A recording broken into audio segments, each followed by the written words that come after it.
Hello, everyone, and welcome to this week's edition of the Bubb Report. I'm your humble host, Dr. Kellen Bubba, and of course, this week's program is being streamed live from St. George's in Grenada. I do want to thank the team at WPG Television for affording us the opportunity of filming the program at their studio in St. George's. Of course, for this week's edition of the program, we remember the late, great Llewellyn Smith, and we have assembled a team of broadcasters in order to do that on our behalf. Of course, Llewellyn Smith, of course, we all know him as Lew. Of course, some of us know him as Uncle Lew. Some of us know him as Lew, how do you do? And of course, he's had so many nicknames in ways that he was affectionately called. Now, the man that we have come to know as Lew or Uncle Lew or Brother Lew, for many decades, Lew has been a mainstay of radio broadcasting and electronic journalism in Grenada and the Caribbean. In fact, my own introduction to the world around me in my formative years was informed by listening to the likes of Lew Smith and George Grant, as well as Sherma Wells and Harold Picety back on Radio Grenada. Now, back in my childhood days, television was a luxury that my working class St. David's family could not afford. And as such, a battery-operated transistor radio was the entertainment centerpiece perched atop of an old kitchen cabinet. It was that transistor radio that blared the voice of Lew Smith every morning as the citizens of St. David's and the country prepared for work or tend to their land in rural Grenada. Now, born Llewellyn George Smith, the Green Street St. George's native, blazed the trail of broadcasting excellence in the late 1970s and 80s, later becoming a mentor to many younger journalists and broadcasters. Now, Smith served as news and program director at the former Radio Free Grenada, as well as Radio Antilles in Montserrat. He traveled extensively with former Prime Minister Maurice Bishop, and reported on his visits abroad. In fact, Lew was the first Grenadian journalist to interview Maurice Bishop on the morning of the March 13th, 1979 revolution. And here to pay tribute to the late, great, dearly departed media and broadcasting icon are three mentors of mine. I now welcome Sherma Wells, as well as Mr. Harold Picety and Mr. Lincoln Toro Depredine to this week's edition of the Bubb Report. Ladies and gentlemen, welcome to this week's program. Thank you for having me. Absolutely. Thank you, Dr. Bubb. Of course, I want to begin with, I call her Auntie Sherma, of course. I want to begin with Auntie Sherma, who is a recent published author as well. And I need to make that point clear. But Sherma, I want to begin with you. Can you talk about your earliest memories working with Lew Smith? If you can unmute your mic while you get started. There you go. There you go. Well, I hope that you didn't put me first because of age.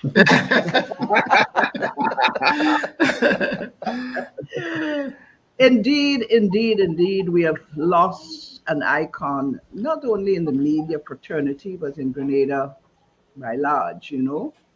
Lew was somebody who always strived for excellence in every sense of the word.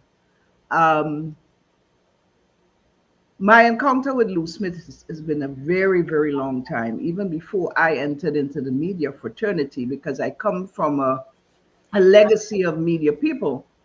And the Radio Grenada van back in the early 70s would pick up Lew Smith right at the bottom of Bain Alley, where I lived. He worked together with my brother, uncle Aubrey at the radio station. Aubrey was a technical operator at the time. So we've had that, friendship since back in the very early 70s. Lew on the radio has been phenomenal over the years. In every area that he existed in, he excelled, whether it was on air, whether it was in the newsroom, whether it was on an OB. It mattered not where he was placed. He brought an excellent account of himself. I worked with Lew first in Radio Free Grenada, Toro Harold as well. At the time, I was the sole producer of Radio Free Grenada, and Lew being the news director at the time. And the guys would speak to you about him in news because they were the ones that were under his leadership at the time. But in those days, every T was crossed and every I dotted coming out of that newsroom under the leadership of Lew Smith. Um, Grenadians look forward to a very comprehensive and truthful news package on a nightly basis, daily basis, early morning basis. That was the hallmark of Lew Smith. A lot of folks refer to him as generally as a news person, but he was also into programming as well because he had several engaging and interesting programs over his period of time, both in radio and in television. So you had to admire the Lew Smiths of his time. And I'll tell you something too, Kellon. He was probably the best dressed media person you would ever come across in his days. Always meticulously attired on any occasion. It mattered not what is happening, when it is happening, or where it is happening. Lew Smith is always dressed for the occasion. So I'll say that for now. Absolutely. And Shama, you prefaced this conversation by speaking of seniority. So I'm going to go in that order. I wonder Harold, which over one to it you. is.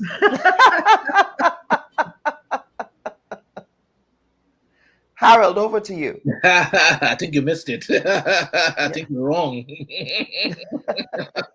Toro, let me say this. Toro was in a higher form at GBSS. Ah,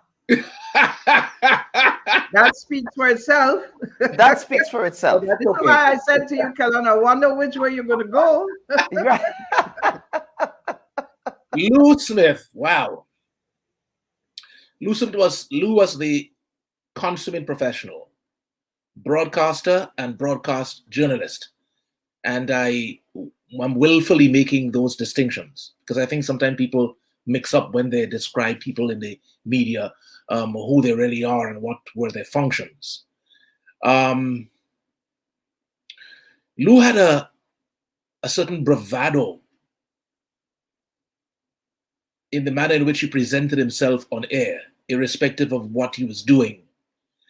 And he had that voice. I mean, if you just listening Lew saying,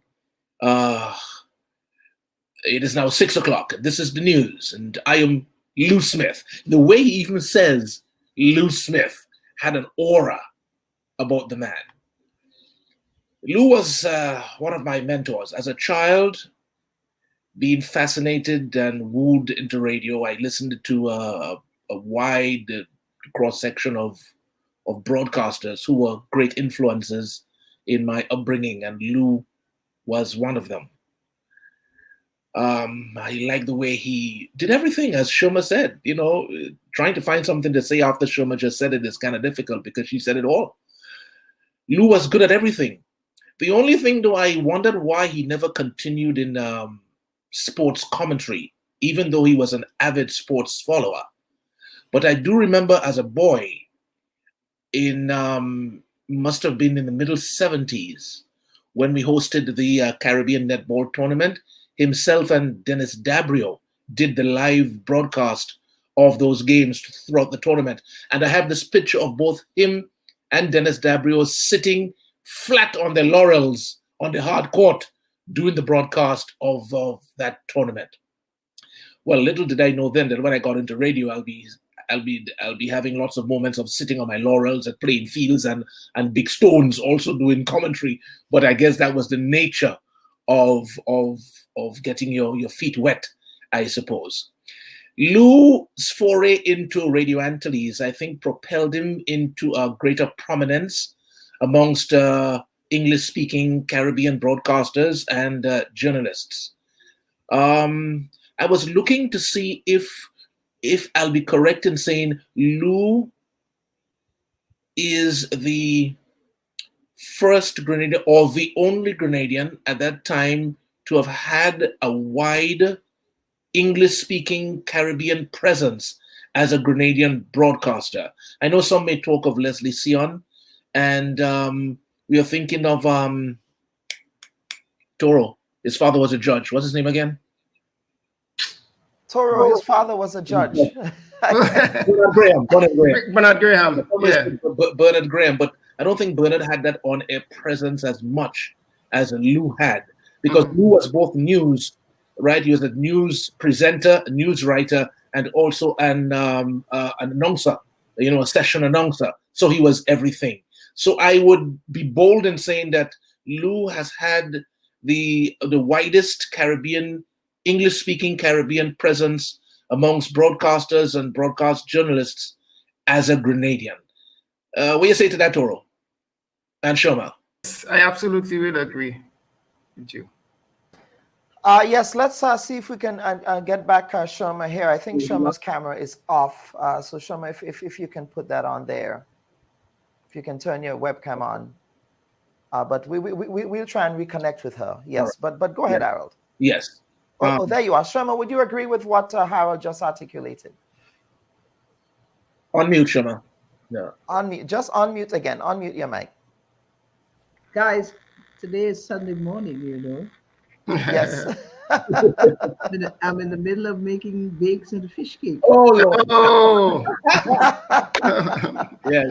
Anyway, I fully endorse Harold's comments there about Lew. He has covered so much grounds, and I doubt that there are any other Grenadian broadcaster. Notice very well, Kellan, we use the word broadcaster. Mm-hmm. Correct. We use the word broadcaster. And a younger generation need to understand that word and the meaning of it. And Lew was a true, authentic broadcaster. Yeah? And he would have covered areas that no other broadcaster has been from Grenada. And he would have been 75 had he been alive. Today would have been his birthday. Yes. And celebrating 50 years in the media. And by the way, this is the correct way to use would have. That yes, he didn't. Yes. So he would have. Yeah. He could have if he was existing today. Yes. I have Absolutely. But before I continue, I think it is important for me to make this point because I'm seeing some comments, some very unfortunate and very ignorant comments by some viewers who are watching this program, one Lydia James and one Meme, that Lew Smith did not get his flowers while he was alive. Let us dispense with this false narrative and insulting narrative to Lew Smith's legacy once and for all, before we continue with this program. When Lew was alive, in fact, when Lew retired from the Grenada Broadcasting Network, and you can speak to his son, and I can speak to me personally, I had a relationship with Lew such that Lew was a mentor and a father, a media father to me. So the idea that we did not give Lew his flowers while he was alive, I take exception to that. Lew was awarded by the Media Workers Association of Grenada for his services to media in Grenada. Lew also received the MBE award from the state of Grenada. So kindly dispense with the notion that we in the media did not give Lew his flowers while he was alive. You can speak to his son if you don't believe any of us. But I think it is important for us on this occasion to mark the passing of a media icon. When somebody is alive, we give them their flowers, and when somebody dies, we have to mark their passing. And it would have been insulting for us not to acknowledge Lew's legacy on the occasion of his passing, or on the occasion of anyone's passing, to record their life's work. But I just thought I needed to make that point, and let us continue with the conversation. Very well put, Dr. Bubb. And if I may say this, one's legacy lives on. in you, in Harold, in Toro, in me, in younger media practitioners who herald Lew as the greatest iconic broadcaster that Grenada ever experienced. And that is in itself is a reflection of the flowers, you know, and one does not expect you on the passing of someone not to speak great things of them. That's just my opinion. Absolutely. Yes, so Harold, of course, I will get back to you. Well, before I get to Harold, I have to get to Toro, who is the senior. You want to be the senior in the midst, yes, sir. but Toro, let us talk about. You indicated in a post that Lew was a mentor to you as well. So talk to us about your initial interactions with Lew. I suspect going back to the days of the Grenada Revolution with Radio Free Grenada and his work at Radio Antilles. Right. But before I get to my work with Lew and my interaction with him as a media person, I must say that I knew Lew before he became the renowned, iconic broadcast journalist. We all grew up in the same community we call the Wharf. He was from Green Street. There's Green Street, there's Park Lane, there's Tyrrell Street. And back in those days, like on a Sunday morning like this, there was Marital Pasture. This Marital Pasture was on Park Lane. And there was this small strip we used to play cricket. Like this morning, there would be intense cricket happening. And I remember Lew used to be providing commentary while the cricket was taking place. He used to be sitting in what we call the pavilion. The pavilion was a big breadfruit tree. And Lew will be sitting under doing running commentary as the cricket was taking place. Guys who are around in those days remember it was slanted. There was a little valley. So when the guys hit the ball would be, the fielder would be searching for the ball, and some of the supporters would be telling the batsmen, run, run, run, stay. And we all enjoying ourselves.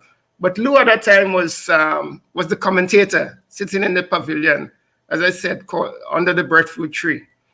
And so I knew Lew back as a child growing up in the same community. And then I got into my first job in media, and Lew was at the time Radio Free Grenada. Lew was the news director and the editor at the time. And Lew, as Shoma said, we talk a lot about Lew as a broadcaster, but Lew was also a phenomenal writer, news writer. I was green, totally green in the news. Lew taught us everything we knew about leads and how to write and how to be economical with the use of words, etc. He also taught us how to use to type. In fact, how to type with two fingers. He was good with typing at two fingers. I think the only two-finger typist that was better than him was Dick Henderson from Trinidad, who was a consultant and a trainer. Maybe Leslie Pay as well. Maybe Leslie Pay as well. Later I met Leslie Pay, yes. Dick Henderson was really fast, and he was also a cussbird. So we had this raucous, crazy newsroom. There would be fighting sometimes, but the news had to get done. And Lew was there teaching us everything, so we learned from Lew. And I remember that we had three major newscasts, 7 a.m., 12 noon, and 7 p.m. And one morning I did the morning newscast, and Lew came in and he read it cold. I mean, he didn't stumble over a word, over a phrase, over a sentence. And when he finished, he said, "Man, that was a very good newscast written, well written." I felt good, you know. My teacher, mentor, was commending me. So as I said, I knew Lew before he became a renowned broadcaster, and then we became colleagues in the media as my teacher and editor. Yeah. Absolutely. I want to bring back Harold here. Yes, Harold, go ahead. And as a person on air, he was the great teacher. I mean, I was in awe of the man's ability to pinpoint structural flaws in the manner of your delivery on air and correct them and tell you about it. You know, things I remember in my head. Harold, you're shouting a bit too much. You need to relax, you know, relax the diaphragm, you know, exhale and project, you know. Harold, The word is a Tottenham and not Tottenham, you know, and that sort of things. You know, and it happens, and I'm talking you on air because I knew the office was upstairs, the studio downstairs. And when you're on air, like you read the newscast and you come upstairs, Harold, this is that and the other. And the learning processes under his tutelage was really, really great. Whatever I have learned in broadcasting in terms of pronunciation, and by the way, he was a stickler for listening to the BBC for pronunciation, he played a massive part in that. Massive, massive part. Of course, also Thelma Campbell, TC, was also there too. Lew he had a very good listening ear. He would be there typing something on the news, typing, and then he would say, "Oh, that's wrong." Somebody said, because you know we had a song box in the newsroom, and he had a very good ear, and he was a consummate speaker. Also, he was a gentleman. Lew was a very down-to-earth person, never forgot his roots. And in addition to that, we became very good friends. And let me go back a bit. As a boy, listening to the radio, I had the opportunity of, you know, talking to them. Sometimes I'll pick up the phone and call. So people like the Lew Smiths and the Jeffrey Aids, they all knew that there was this guy called Harold Paisady who loved radio. The few times I went down to the station and spent some time in the studio with the technical operators, you know, looking at them and seeing how they, you know, queuing up their reel-to-reel tapes and what have you, blah, blah, blah. When Lew went to Antilles, and listen this very well, because he went to Antilles, and after some time, in the mail, there was a letter for me. When I picked up that letter, it was a letter from Lew. I mean, you thought I must have been like maybe 11 or 12. And there was a letter from Lew. He wrote me, letting me know that he's settling well, he's doing well in Antilles, he likes experience, it's a very good, you know, experience for him. He's learning as he go along, and it's good to be amongst professionals. And he says that, you know, it's interesting, keep it up and what have you. I was spellbound because I remember telling my mother, I says, "Mommy, this is Lew, a letter from Lew." And I'm holding this there in awe. But such was the nature of the man. You know, he was a people person. And I remembered when I just started in radio, he came back. And I was in the studio. I think it was either Reynold Benjamin or Basil Harford. Yes, Harford was also in radio. Session with us. Either one, I can't remember who it was. Was doing a session with us in the Studio 2. And Lew was there, and he didn't recognize me, and I recognized him. And I says, "Lew," and he says, "Oh, Harold." And then he came back, and he says, "Oh," and he was like in awe. And since then, I see that he took a very good interest in my development, and I'm forever thankful for that. And we became very, very good friends, very close friends. I mean, we hung out together. I mean, Toro will tell you, we all hung out together. He was that, because he was a leader, he was a program director, but he was a very good friend. We hung out together, you know, and he was always part of the team. So you didn't just see him as your boss; you really saw him as your friend. He was really an all-inclusive person in everything Grenadian. And I guess that's one of the prerequisites of being a broadcast journalist, that you have to have a knowledge of the community. And because of that knowledge of community, that propelled us, the group of us with Lew there, to have the total local playing of calypsos around the carnival season and after the carnival season. Because we felt, I remember Lew saying one time, what is our purpose as broadcasters? Why are we on the radio? Yeah, let's try to answer that. Why? What is our purpose? Isn't our purpose here to develop our communities in which we live, first of all, from the knowledge that we have as people on the air? So then, you know, why aren't we playing more local music?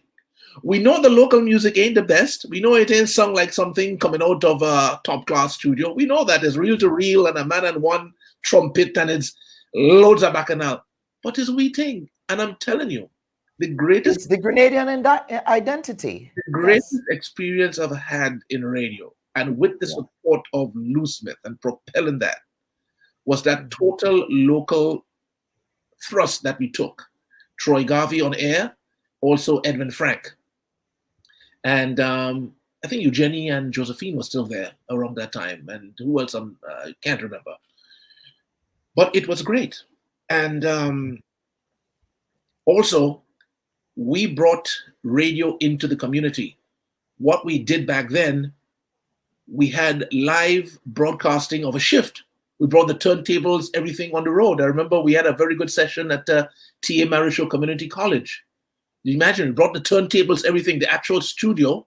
It was well, we didn't use the word remote back then because I connected to a telephone line. Yeah. That was phenomenal, you see? And when you are around Lew as the senior, he is the boss. You never felt like he was the boss, because around us, he was like one of us. Such was the man. Absolutely. And now I want to segue from Lew, the broadcaster, to Lew, the master of ceremonies, before getting back to Lew as part of another iconic media program that you, Harold, hosted for many years, which was Culture Share. But we will get to that shortly. But let us speak to Lew, the master of ceremonies for our national carnival events. We are in the carnival season. And of course, both Sherma and Lew tag teamed, and of course, Mr. Troy Garvey as well, tag teamed as master of ceremonies, as well as the late, great Anthony Jericho Greenidge as well, for the national events, whether it was the Calypso show, whether it was Queen show, Dimanche Gras. For me, it was Dimanche Gras because both Sherma and Lew ushered the audience into the reign of the Merry Monarch. I can hear him saying that now. The reign of the Merry Monarch. Could never do Lew, but Sherma, talk to us about your time and your experience working with Lew as a master of ceremonies for many cultural events. Of course, we cannot think about culture without thinking of the role of broadcasters in helping to curate these national events. Mm-hmm. Before I get there, I just want to reflect on the meticulous habits of Lew Smith. He often say Lew is spelled with two L's, L-L-E-W, and not one L. So that, tells you about the man. But let me just say this, and I'm going to start off by reflecting on what is happening today with MCing for the carnival. I have had the opportunity to speak to a few persons on Spice Mars board as it relates to the low standard that is taking place. And I want to say many moons ago, the last time I went on a stage with Lew Smith to do Queen Show, to do Dimanche Gras that year, it was a result of persons complaining bitterly about the then MCs. And a decision was taken by the carnival committee at the time. We need to have people who are experienced and can really do a better job at emceeing these shows. And they called in Lew Smith and myself. And that was the last emceeing I had together with Lew. Of course, we go back in time, and on several occasions, whether it was Queen Show, whether it was Dimanche Gras, somebody put up a clip from Culture Share recently with Lew doing the main MCing and Sherma Wells doing the description of a Queen contestant. So we work together as yin and yang, just ensuring that everything runs smoothly, very meticulous, ensuring that we keep good timing, etc., etc. There was one situation that I need to reflect on a little bit. I do believe it was Lew and I emceeing that year when Akima Paul came back to defend her title. And unfortunately, we saw a green light. and we introduced Miss Paul to sing her song in the first round. It turned out that the judges never switched their light back into red. So we came back on stage, we saw the green, and green is to go, so we went with it. That ended up, my friend, in a court matter with Miss Paul, which she won, of course, because she was prohibited to deliver a second song based on the fact that she was stopped in the first, put to sing last, and then coming back, she asked to go back to that last position because she would have been the last in the first round, and the committee did not allow it. So she proceeded legally and won, you know. But these are some of the things that happened along the way. Whether it was Queen Show, whether it was Dimash Gras, we had some excellent deliveries to the general public at a professional level. And there is nothing that you can fault Lew Smith for, as his delivery, his wit, his information base. He always came with a lot and a sound information, whether it was in Calypso or Queen Show, and well prepared, well dressed, and we delivered well. Absolutely, well dressed. That is what stood out as well. You guys were, and you guys also had different wardrobe changes. For example, for the Carnival Queen Show, you know, and that stood out. You know, you would have. I remember there was one year, Lew and yourself, you had your not Hollywood, sorry, your Hawaii themed for the swimwear section, and of course for the evening wear section, you know, you changed and you became very elegant, and there was a nice back and forth between you two, which I really appreciated and enjoyed. And of course, all of those are in the GBTV archives, a treasure trove. Which gentlemen had a lot of problems filming. I remember those days, a lot of stigma, a lot of different resistance to him, etc. But now we are very grateful for all of it. And that is where we can go back and see the works of Lew Smith in so many different ways. You know, I listened to the interview he had with Harold, and oh my goodness, you know, everything came forward. But you know, something that we do not look at, the role of an MC in a show becomes part of the show, and therefore it must be in keeping with the ambience and the quality that is being brought forth to the public. If you have, I don't want to use the wrong word, if you have MCs that are not of a particular standard and so on and so forth, it literally kills the show. I'll give you an example. I went to a Queen Show a few years ago, and there was this lady sitting next to me, and she said, "Why it is I feel as though I'm listening to the news on GBN with these two people." Of course, I wouldn't comment, but I thought that was so hilarious. So you could be an on-air person, whether you're reading the news or whether you're doing some program. That does not make you a good show MC. There is a difference, and the MCs of today need to know the difference. If they don't, we'll find that that is what we get. Kellon, you think Also, you can MC a Dimash Gras night? What was that? You think you can MC a Dimash Gras night? I think I can. I think I can. But I don't want to, you know, that might be above my pay grade and competency, as they say. But I believe it was also important, and of course, Corporal Knott is making this point, right? That what made Lew's live broadcast of Carnival events so interesting and entertaining was his vast knowledge of our Carnival history. And that is something that I learned from him as well. But his institutional cultural knowledge of Grenada's cultural identity. Sherma, would you agree with that? Oh, indeed. You know, in order for you to be able to keep an engaged audience, you must come with a knowledge base of what you're dealing with. You know, there's no way you're going to come on a stage and expect to read a card that said Wizard 1 XYZ and he sang blah blah blah blah blah blah blah.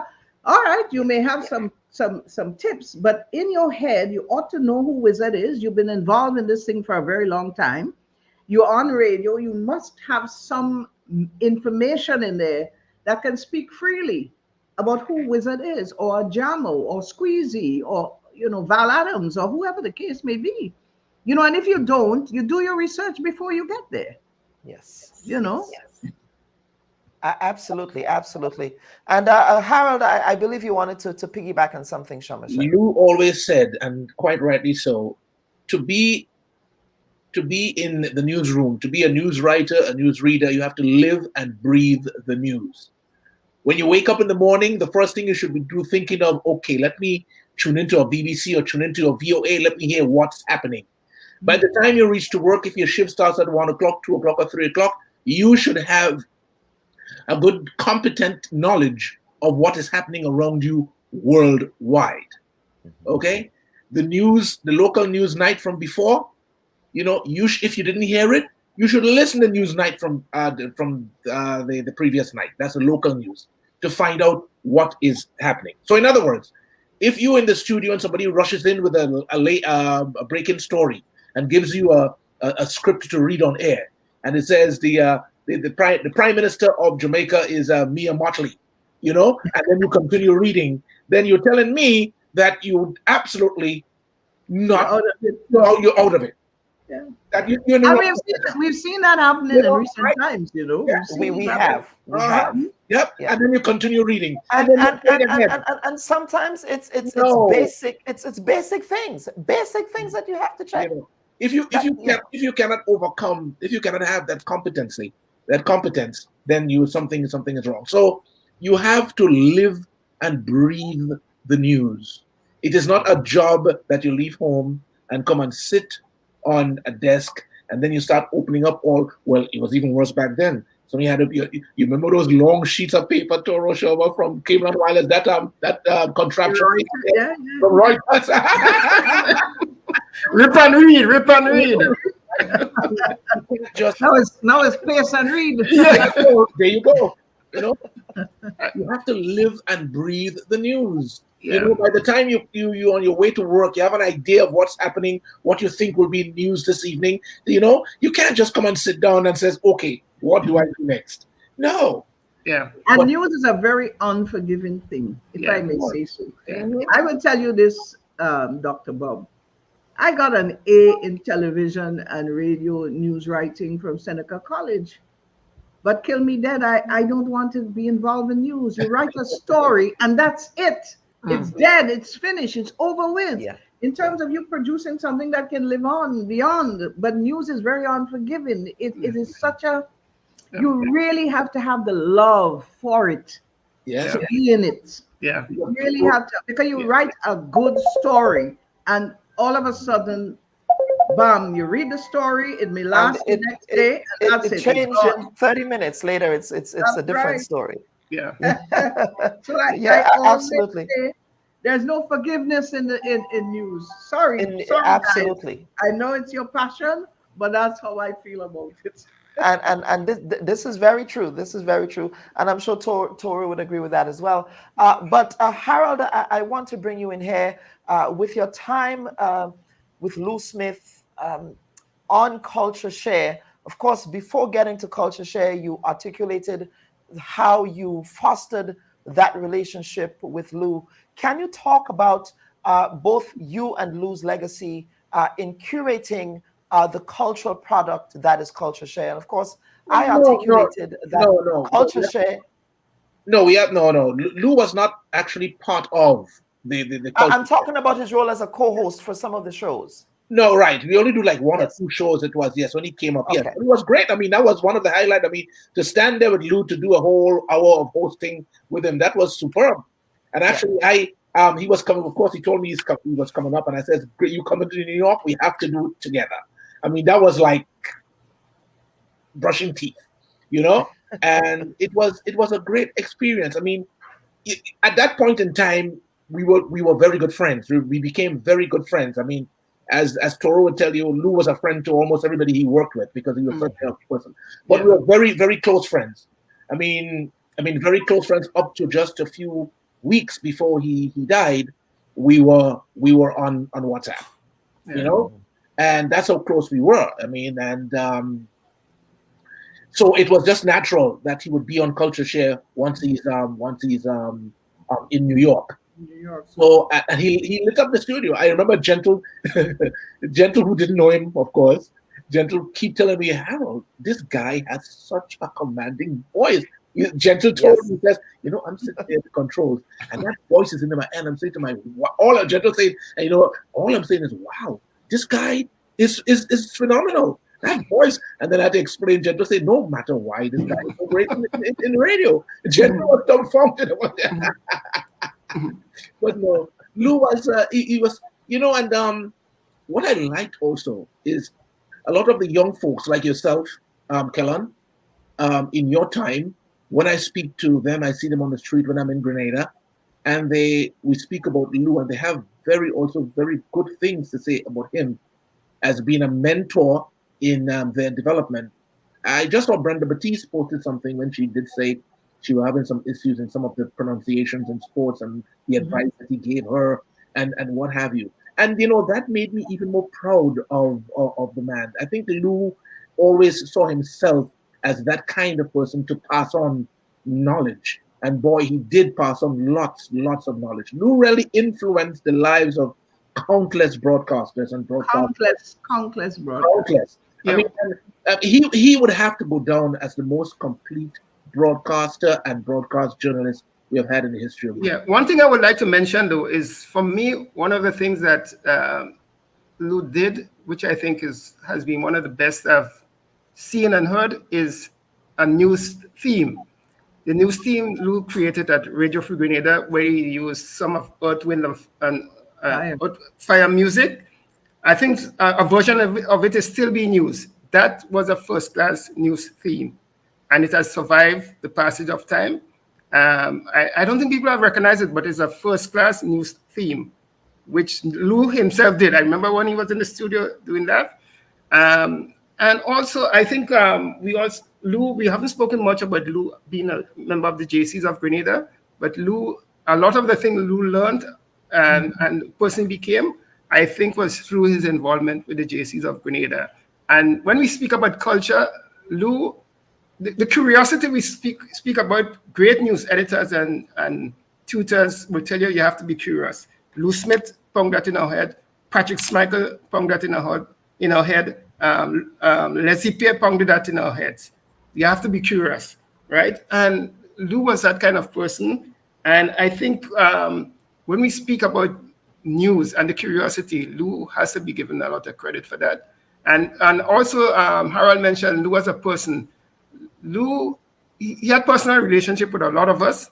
We respected him as a broadcaster, but as a person, and he confided in a lot of us. I remember when Lew was ill, and a lot of people were speculating about what was happening to Lew. And I went to Grenada, and I met him, and he explained everything to me. And I said, okay, well, get me the prescription and stuff like that. And when I told people, they said, how do you know that? We live in Grenada, how do you know? Well, Lew confided in us. In fact, when he left for Radio Antilles, very few of us knew when he left. He left the country, and we heard him on Antilles, and everybody, sure.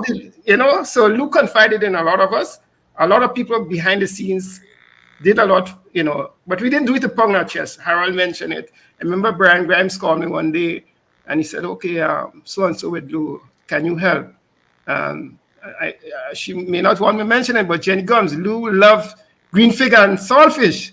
And one day he was on Facebook, and Jenny called me. She said, let me organize it. So myself, Jenny, and my brother Depo, and it was delivered. And I sure Lew, up to this day, Lew didn't know who sent it, But this was the kind of respect we had for Lew, more than just being a broadcaster. But as a person, Lew was well respected by many of us, and we did what we could for him. And he's going to be missed. Yeah, simply. Yeah. And looking back at him too, and it's pretty sad because even up to anytime he was hospitalized, he always, Harold, just to give you an update. Update he gave me, and he's talking about his head and his heart, and he was giving me, he said, Harold, this is what's happening, and this and that and the other. And I was like, after all these years, he really remained a true friend, very, very close. Even in his times of adversities, he always, kept us up to date, let's know what's happening. Whatever, as Toro was saying, I don't want to go here to, to say everything that we did for him. But we were always, I mean, I wrote myself, we know that, Derek James. Yes, Rick. Yeah. Well, Don't forget Peter David. Yeah, yeah. And I'm not talking about Peter David, the politician here, because I don't want somebody's going to go on Facebook and talk cut the crap. Okay, Peter David was our manager. He was a very good friend, and Peter was a wonderful person. And we talk about friendships here, not politics. Okay, and he remained a great friend of ours up till this day. Okay, and anybody who worked under Peter David, we all will tell you he was great to work under. Lew had a wonderful relationship with Peter. We all were very, very good friends. I'm saying this because I know how it is these days. Everything is politically charged. Everything is. But everything is politically charged. But I want to cut the bull khaki right now, okay? Yes. If I may, the person and the great friend he was to all of us, including Lew, and we all remained friends and ensured that Lew was as comfortable as could be, even in his times of adversity. By the way, I was just home in just the other day, Shoma, when we were, what was it, March, April, when we were there at and I saw Lew and I spoke with him. Couldn't understand much of what he was saying, but I still listened, and he spoke and didn't realize I was going to be the last time I saw him. Yeah, we spoke for quite a while. Just last April gone there. Yeah.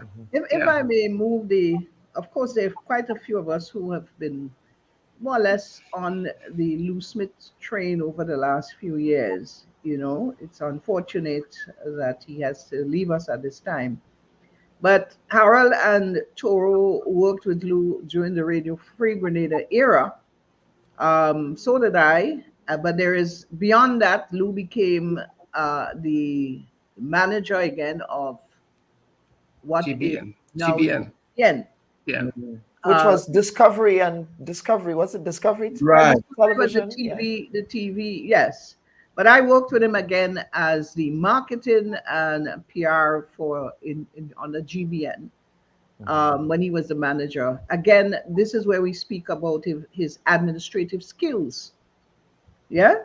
So beyond the broadcast field, here is Lew Smith as the general manager of GBN Radio at the time, and managing a comprehensive staff of young people. And a lot of these young persons, Kellon, including our dear friend Trisha Campbell now, happened to have been had Lew as a mentor among the other staff like Leslie Ann Johnson and Philomena Robinson and a number of them. Josephine was still there by that time. So he managed that institution at a high level again, keeping his standards that he's known for. And then following that, of course, Lew again became an on-air person, the morning person. He was removed from being the morning person and placed back into news at some level. He certainly started having his little issues along the way. And I must admit, I felt he was treated poorly in that last phase of his engagement in GBN. And this is very unfortunate. I would go so far to tell you, I recall, and I am not trying to throw anyone under the bus, but I recall being on the GBN board, and there was a sort of symposium being held to determine the way forward for the whole organization. And at the time, unfortunately, the manager was going for Lew's head. And I had the opportunity to say to that person, listen, Lew has so much value. You want him off the air, put him back into the newsroom, let him train the news workers in there, because that's where his ultimate strength is, in writing, And lo and behold, they happened to listen to my advice and had him back in the newsroom. But that is when he came off radio. Of course, he'd been doing television as well. And it's unfortunate when I found out along the way the manner in which Lew was literally let off. Because, at the end of the day, Kellon, when you look at international media, you see people all in their 90s still very active, being offering great service, you know. But we literally took him and tossed him into the wilderness. I was not in a position to do or say much about it, but and I think that is the bane in all of us today, as to the way the GBN, if you want to call it that way, because a big organization owned mainly by Trinidadians. I understand now Grenada has even less shares in the company, would have treated Lew Smith, an iconic broadcaster, journalist, as Lew Smith, and with An no regard, institution. He's an institution. no Yeah. regard for his well-being. I have to bring this up at this point in time. It hurts me to Yeah. know the way he was treated. Yeah. And I also felt the same way when that occurred, and I posted about that. And I let my colleagues know exactly how I felt, including the leadership at the former leadership at the GBN at the time. Of course, I speak my mind, but I took great exception to the way that such a legend, such a talent, was treated in his latter days. Of course, he could have been kept on as a consultant. He could have been kept on as a trainer. Of course. God knows we need your experience now in respect to training, because I believe standards have fallen so much that I do not know if there exists a bottom right now in respect of how much lower we can get. And speaking of standards, and this is where we will put a cap on this, and I'm going to relay my own personal experience. When I first met and engaged with Lew, I did articulate at the beginning of the program that I met Lew first and foremost as a radio personality, listening to Lew on the radio in the morning. Lew was a mainstay of our entertainment in the morning, and he's someone that motivated us to get to work. Growing up in St. David's and Primrose St. David's at the time, we did not have the luxury of television. I grew up very poor. We only had one of those General Electric transistor radios. I believe it was an orange radio set where you would put the antenna up. So you listened to Lew a lot back in the day. And I remember the very first time that I met Lew, I was starstruck. And that was at a career day at the Presentation College. Of course, Lew is also a past student of the Presentation College. And at that career day, I met Lew Smith, Hamlet Mark, and George Grant. And I was indeed very starstruck by the fact that I was able to meet two people who I listened to on radio as a child growing up, who informed me about the world around me. They gave me a very extensive understanding of the world around me. Fast forward to my time at the Grenadian Voice, I expressed to Mr. Leslie Pierre, who at the time was a member of the board of directors at the Grenada Broadcasting Network. I expressed an interest in radio as well. I told him that I wanted to get some electronic media experience. And that is when Mr. Pierre said, well, for a couple of days, you can go up to the GBN and you can shadow Lew Smith. And I had the good fortune of shadowing Lew Smith, both as he prepared for the morning program, as he prepared for the To The Point program. And when I was employed by GBN in the early 2000s, that was my second job before going on to another job, I was trained, properly trained by Mr. Lew Smith on the importance of research, the importance of fact-checking, the importance of spell check. I remember Lew having a dictionary in the newsroom at the time to ensure that we got the spelling correct, but not only getting the spelling correct, but that the pronunciation was also of a particular standard. And I did not go on air. These days, it seems as though some folks, they get hired and they put them on air immediately. I had to shadow Lew for approximately 2 weeks, 2 to 3 weeks, and the likes of Lew Smith and Josephine Maguire, 2 to 3 weeks before I was allowed to read the 2 o'clock news update, which was a 5-minute news update. It was a 5-minute news update. But the fact is, I was properly trained before being put on air. And that is one of the fondest memories I have of Mr. Smith, in the way that he coached and guided me as a young journalist who had an interest in learning about the profession. And I've always thanked him for that in his time on earth. And I certainly thank him for his contribution to the person that I am today. But let us finally, panel, let us talk about standards and legacy, and what we hope to see Lew's legacy being outside of this wonderful tributes that we're doing today. But of course, we do want the likes of Lew's legacy to live on in a new generation of media personalities. That this profession, like any other profession, calls for standards, preparation, research, and a knack for it. You have to love it, first of all. Before you go on air, you must ask yourself, what am I going to say? How am I going to say it? Preparation is key. Lew instilled in me that before you read a newscast, if the newscast is 6 o'clock and you come into work to read the newscast, you should get there by 5 o'clock and start reading the news, the script. And one thing he said, try not to read it in your head, but read it aloud, because that gives you the ultimate preparation for the on-air presentation. And that is something I kept with me throughout my entire career.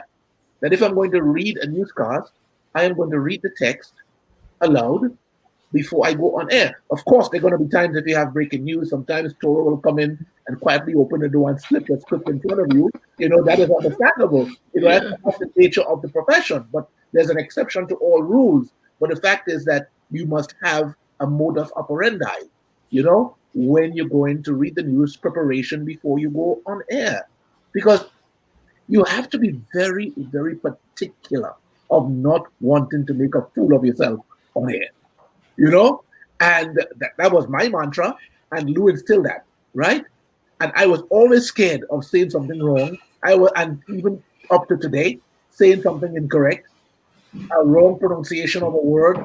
Always, do you know? Up to this day, I still listen to the BBC, and I'm not even a practicing broadcaster at the moment. But I still, and the reason why I listen, because that has been what nature from a little boy. I love the news. I love sports. I love to know what's going on. Yeah. You see, remember, you were a spectator before you became a broadcaster. So even if your broadcasting career is over, you continue being a spectator. So that if one day you call back into the fold, you will not be like a person spaced out and don't know what's happening. As Lew said, it must be part of you. The legacy I would like Lew. The legacy of Lew should be, if you in the profession, remember what Lew stood for: excellence, standards, preparation, research, delivery, confidence, pronunciation, knowledge. Absolutely. Sherman. Yeah, I'm glad to hear Harold heralding all those great things. But one of the things we have to take into consideration, in those days, you had what you call internal training in these media houses. So Lew would have been a trainer to train the others. What is happening now? There's absolutely no training taking place. There's no mentorship going on. Yeah? Folks are just picked up because they may have some nice tones, and before you know it, they're in front of your face reading, making mistakes, etc., etc. I think what I would like to see happening in the legacy of Lew Smith. It can be something that can either be spearheaded by the Ministry of Information or I don't want to call them defunct, but they seem to be that way, the Media Workers Association. Training. What we have existing is a set of pull up from the streets on the radio. Before long, that same person started to read newspaper with all the poor pronunciations, etc. So there's a lack of training, and management and ownership need to understand, in order to change the trajectory of the media as it exists now. It's bunging away. We have to harness it. We have to start providing training. The world is getting more and more professional. And right now, and what you just said is the biggest issue that's confronting the profession Yes. in Grenada. When you look at Grenada today, if you had 20 persons with a master's degree, today you have 2,000.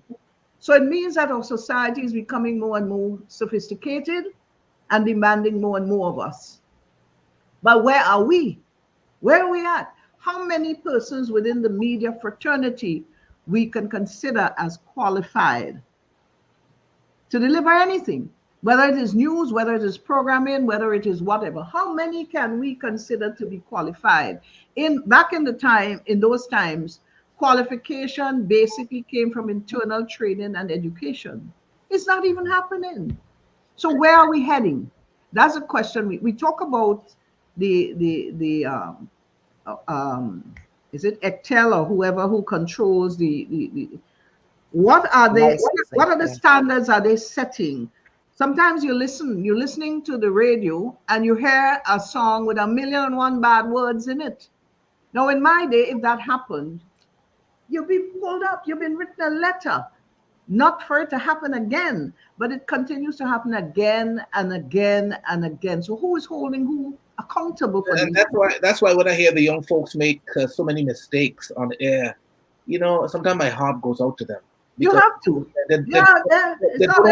They don't know better. Leadership is the problem. It's not their fault. Yeah, and yeah. I would say this to you, there's also a measure of arrogance with quite a bit of the young ones in the media now. If you happen to call them to correct them, you get an attitude. You get This is very true. Yeah. Yes. But while I want to agree with Harold and Sherman, they said, I also want to believe that the media should be professionalized in Grenada, in the sense that if we want to get good media people, I think we need to start making media a professional, and the idea of being a profession from primary school come all the way up. Honestly, if a student leaves secondary school and they can't read properly, they can't spell properly, and they get into the media, you could send them on 100 crash courses. There's very little chance that person would become a good broadcaster, a good writer, or whatever. It's kind of too late at that stage to try to teach the person the basic of how to spell, how to punctuate, and all that. So yeah, you should come in with a certain level, and then you get in-house training and you get professional training. But just going back, and one thing I want to say before we leave is that Lew was indeed a cultural lover, but I want to single out pan. Lew was not known as a pan man. He grew up in a pan community, but he was not known to have played pan, but there was nobody I know who was passionate about pan, steel pan music, as Lew Smith. He demonstrated that in his support, in his on-air presentation. So I want to single him out for that. And I also want to just remind folks that we at Angel Harp and the Caribbean recognize that. So in April, we were doing an award ceremony, and Lew was presented with an award. They gave me the invitation to bring for Lew. I brought it to him. He said, Toro, I don't think I'll be able to make it. I said, okay. After the ceremony, he did not attend. I brought the awards for him, and I presented to him. So I just want to single out Lew as being one of the most passionate guys and lovers of pan in the Caribbean, not just in Grenada. And you also have to remember his vibrant Saturday morning pan program. Yes. Yes, absolutely. And he did a lot of coining of phrases too. Yeah. Honorable 80 one time. That lasted the entire season. I think Spice Boys was his coining also. Spice Boys. Yes. But let me just reflect a little bit and say this. One of you mentioned something about Lew with a broadcast, a sporting broadcast. I think Toro on Harold. And Harold did. Harold. And so on. As a matter of fact, I think if my memory serves me right, Paul Roberts discovered Lew at one of those same games, and his voice, he was attracted to it. As of course, Paul was already in radio and very much involved in sports. We lost Sherma. I think we lost Sherma there. And she was but if because let me try to pick her up too, to tell her that it was Paul it was Paul who made that decision also to say that, Harold, you're going to do your first OB in sports, which was a basketball OB on the Melbourne Street courts together with himself, Paul, and Rastakari, Preston Wallace. Mm-hmm. So so Paul had a good knack. Mm-hmm. I would say so. If what she's saying is accurate back then, him hearing Lew's voice was fantastic. But I also, looking back, Toro, I also wondered, why didn't he get into the live sports broadcast? And that was something, yeah, because Well, I think he had more to offer. Guys, forgive me, that's Flo in action here. Yeah. I think he had much more to offer than being a sports commentator. Yeah. Based on his personality, his voice, his tones, his mind. Mm-hmm. Because remember, he was working at Hubbard's at the time. Mm. He was working at Hubbard's at the time when he was discovered and brought into the media. Yeah. Yeah, absolutely. And of course, esteemed panel, before you go, and speaking of standards and all of those things, I think it's important to also love what you do. I think, especially for those of my generation, the very few of us who are still of my generation who are into media, we loved what we did. I love preparing and researching and hosting the Bubb Report. But even before that, I loved going out on Sundays into communities, whether it was in Hamlet Marks, Munich, or in other rural communities in Grenada, and speaking to the people about their lived experiences and telling those stories professionally. When I was never a fan of being a news anchor. Never. That was never my thing. It was always being on the ground and speaking to the people. But let us get to some of the viewer comments that we have here.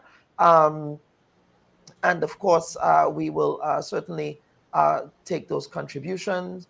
There, Margaret Francis, of course, a fellow media broadcast, a fellow journalist, I would say, because she worked with the Grenadian, with the Government Information Service. She said, my memories of Lew will always be of his days at Radio Antilles. I was a kid and remember my mom and I religiously tuning in at 6 p.m. every day to hear the news. I'm also glad that Sherman Harold clearly distinguished the difference between a journalist and a broadcaster. Lew was both and did them well. I will also remember his commentary when covering events like sports, carnival, etc. One could always depend on Lew to bring perspective, history, backstories, which I suspect she's saying, which gave broadcast much quality there. Nadia Roberts is saying that he was an awesome pan enthusiast. He was a PR for the Steel Band Association. I suspect that, considering Toro that he's from the Wharf, that perhaps he was Absolutely. also a fan of Absolutely. Yeah. Absolutely. And Well, Desperados. Well, my dad's family is from the Four Roads area, so I'm a dimension guy. Okay. All right. No fighting over pan this morning. Not at all, not at all. And of course, Lew's son is here, Sean Smith. His sobriquet is somebody's son. But he says, hey, Kellen, much love, brother. Of course, Sean knows how much I respected and appreciated his father. He knew that. So, Sean, if you're listening and if Lew's daughter is listening again, we extend our deepest condolences to you and your family. Sean is also saying, shout outs to Harold. Harold is giving you a special shout out there. I remember, Joseph, I remember when Joy was pregnant with Sean. Yes. I remember too. Yeah. And then Chenny Joseph says, my short time in media with many of you guys here would forever be remembered. I recall being in the media box doing a football commentary alongside Lew, Paul and Harold in the game Hurricanes versus Hunved. Lew would correct you on the description of play without making you feel embarrassed. This is very true. This is very true about Lew. I would agree with that as well. He would repeat what you said and further explain it in his own words. May his legacy live on. Then we have another comment here from Mr. Oneso. He's saying, Lew was a person, whenever you mention journalists, name will come up. I got to know Lew during the revolution broadcasting every rally as a member of Radio Free Grenada. He had a voice that would pull you to transistor radio. Lew was a correspondent to Radio Antilles and Caribbean News Network. He was a master of the English language in his pronouncement of the names in the news. He did many interviews with Caribbean leaders, including the great comrade Morris Bishop. The rest of that comment is cut out there. Jason Williams is saying, always supported the steel band movement. It was guaranteed that Lew Smith played the songs of the bands prior to Panorama. And of course, Anthony saying he started at WIBS, which was the Windward Islands Broadcasting Service. And I believe WIBS was located in Grenada, correct? Yes, Monrouge. Yeah. Monrouge. This is where these guys were with Radio Free Grenada. But remember, if I may step back, WIBS was started in Canteen. Go back to your history in the 50s. But anyway, that's another topic. But Callan, I want to just mention something here. Yes. As the person speak to during the revolution and the broadcast and so on. You know, today we may not have been speaking about the passing of Lew Smith because he came very close to leaving us in that June 19th bombing. As a matter of fact, in the old Queen's Park Savannah, we were up on the top on this, you know, that the broadcast booth of those long steps. Yes. And Lew Smith left to go downstairs for something, and he actually passed maybe 5 minutes before the bomb went off under the steps where the bomb was, and came back up. When he got up to the booth, the bomb went off. If he was delayed for another 5 minutes, he would have been gone from us. I mean, he was startled because knowing that he just passed. You know how the stand is, and there's a space between it, and that's where they claim the bomb was that went forward and hit the folks sitting on the stand. And Lew passed there maybe less than 5 minutes before that bomb went off. I recall that clearly. You know, continued with the broadcast, of course, to the very end. Absolutely. And of course, I say that journalists are the first drafts of history. And I remember as well vividly when former Prime Minister Herbert Blaise, well, he died as Prime Minister, Herbert Blaise died. I do remember it was Lew who broke that news. And I was probably 8 years old. And I still remember in my village in Pomerose, everyone paused to listen to Lew Smith on the radio. I can see it now. Everyone, my grand aunt, Eva Duncan of blessed memory, Mr. Boboy Latouche, the Fishers, everyone paused, Marjorie Kingston and so on, everyone paused to listen to Lew's announcement of the passing of Herbert Blaise. That was in 1989. And of course, that was another iconic moment in radio, I believe, that Lew covered as well. Let us get to some final comments because we have to respect we have our two other panelists waiting for the next segment there, so we want to get to them. Maybe saying you guys are correct. The individual reading the news should have already read the news beforehand. Check how words are pronounced. Yes, this seems to be a problem with broadcasters. And of course, we have, it's interesting because we have all of the technology now that can assist us with checking pronunciation, checking grammar, with fact checking. And I'm saying in Lew's heyday, these technologies did not exist. Yes? And so it's ironic how with the advancement of media technologies, that standards continue to drop. Of course, Corporal Knott is saying, shebang, bang, bang. Shebang, shebang, shebang. I do remember that as well. Yes, Margaret is saying again, Sherma training is available. The problem is that most of the media people in Grenada believe that they know it all and nobody can tell them anything, which you articulated. The first step toward knowledge is the admission of ignorance and the willingness to learn. Learning is a lifelong process. And I feel the same way as somebody well. mentioned that the Media Workers Association can probably establish a scholarship in his name, but I don't know if they have the tenacity or they have what it takes to do such. Maybe it can be done from a different level. Yeah, and again, I believe it really comes back to what Harold was saying leadership matters. Because again, the golden age of media in Grenada had great leaders. Leslie Pear, Lew Smith, again, great leaders. Alistair Hughes, Peter David, who was the manager of Radio Free. They all exhibit leadership as well. qualities.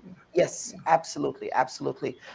Panel, we will get to you for some closing comments. Of course, I'll begin with Auntie Sherma.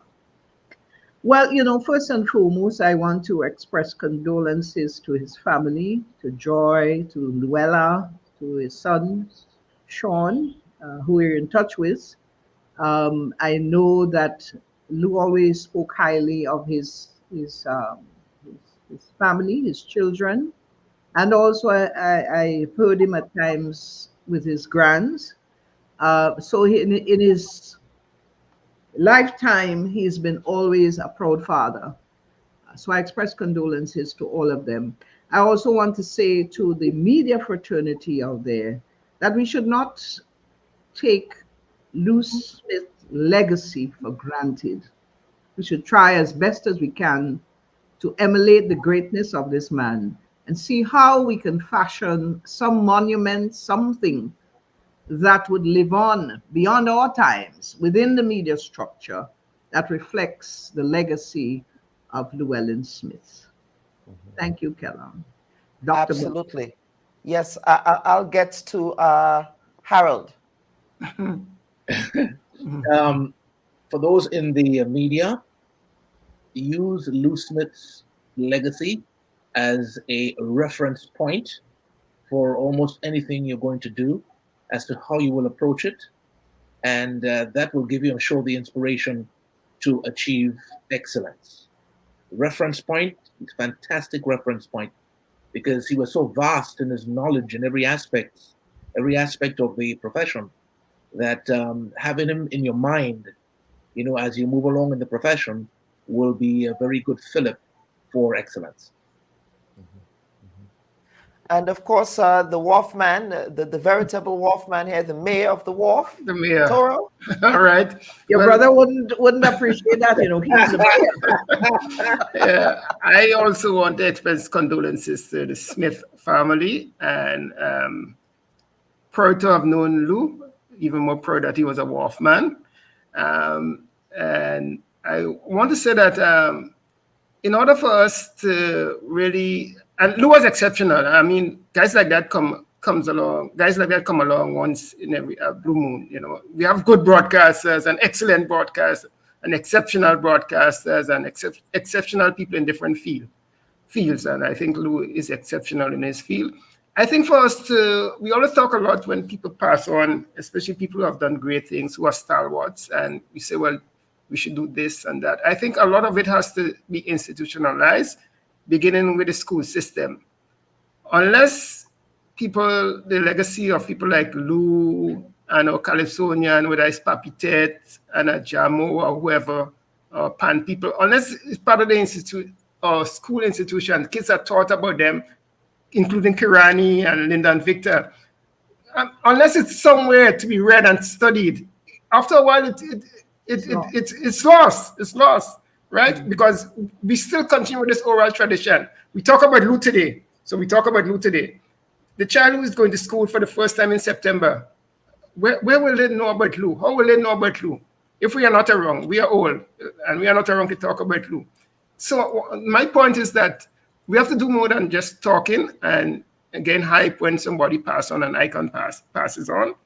I think, and I mean, many people have spoken about the curriculum and revising but we have to do it. It's the only way we can have longevity and legacy continue from generation to generation. So my appeal is to find somewhere to include the study of Lew, the study of Kirani as part of our curriculum. Unless that is done, our talk will just go and get lost somewhere after today, next week, next year, for the next generation.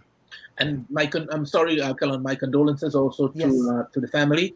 When we were working together at RFG, it was only Luella back then. Sean was nowhere in the picture then. And Sean. Yeah, Llewellyn was the apple of his eye. I'm telling you, it was wow. He was really, really, really close to that child of his. That's Llewellyn. I'm only saying that because I lived that experience. Okay, you didn't come here. So, but yes, and to you too, Sean, my condolences to your papa, and find the strength and the courage to move on, but in the knowledge that he made a great contribution to development of lives. Indeed. Of course, panel, thank you so much for pausing today and of course accepting the invitation to appear on the Bubb Report, to pause to remember a dearly departed media icon, mentor, friend, colleague, trainer, a font of cultural knowledge, a community man, a man of the wharf, a quintessential Grenadian man in every respect. And of course, before we end the segment, I just want to pause. We can all pause for a moment of silence in remembrance of the late, great Lew Smith.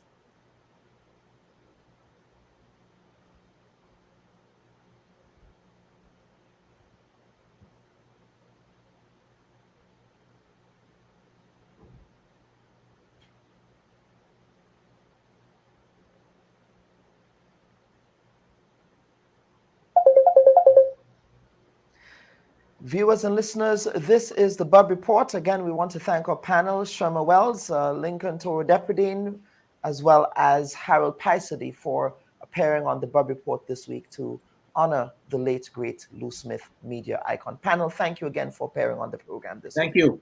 Thank you, Kellon, and I'm looking forward to seeing you in your costume. Yes. Or lack thereof.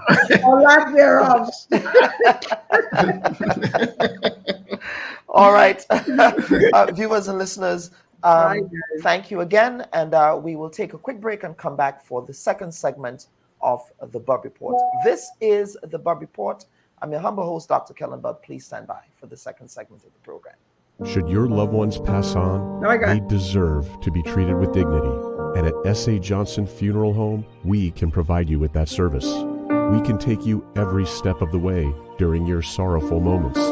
When that need arises, call S.A. Johnson Funeral Home at 347-777-9797. That's 347-777-9797. S.A. Johnson Funeral Home is a Caribbean family-owned funeral home here in Brooklyn, providing funeral services, but in a dignified way. From cremation to burial to the repatriation of your loved ones, you don't have to go through the hassle, as we provide exceptional service that allows you to mourn and heal peacefully. For more information, visit our website, www.sajohnsonfuneral.org.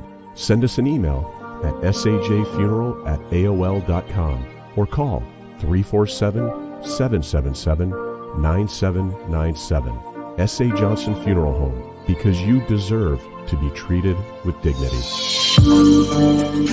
Don't go there. You are a technocrat. I mean, you can speak to whether or not it was appropriate or inappropriate for that to occur. Would you have done that as a permanent secretary? Politicians get the information from wherever source that they can. That's going to be the extent of your answer. Yeah. Don't go there.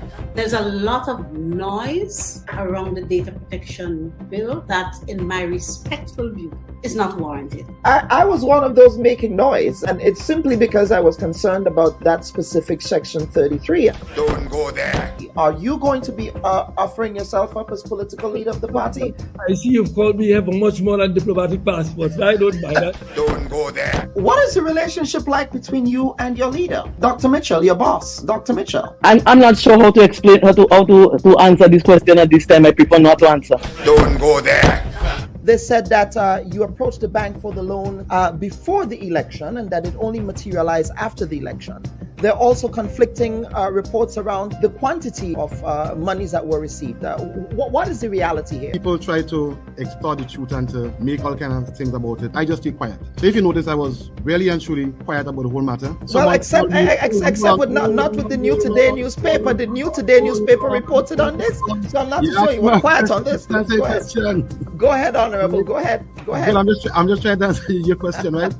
Don't go there. I think we just spoke at length about the regularization framework. So yes, we did. But let us talk. Let us talk, Prime Minister. Let us talk about the workers who are dismissed. The Bubb Report. We go there.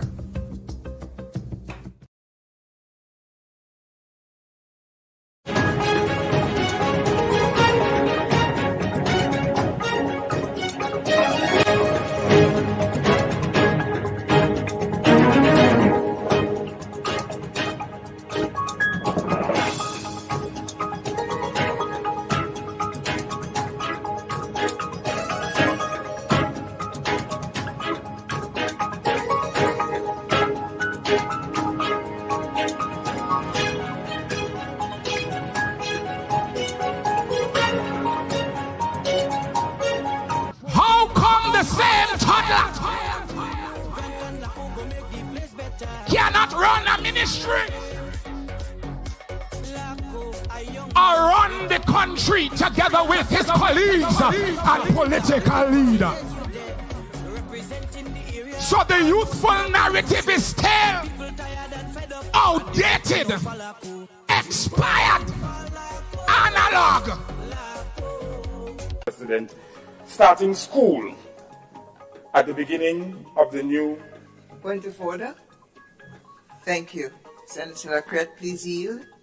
Thank you, Madam President. Well, everyone knows that I was not here yesterday, so I don't know if this matter was addressed and it was clarified. But I'm hearing a constituency report in terms of St. George's Northwest. And where I know, for instance, that I'm seeking to understand what is happening. I mean, I was shaken abaffled. I spoke to my colleagues here too, and as I said, I was not here yesterday, so I don't know. But I'm seeking, yes. So, yeah, I thought we were debating the budget in terms of ministerial issues, and constituency reports. Thank you. It is a budget debate.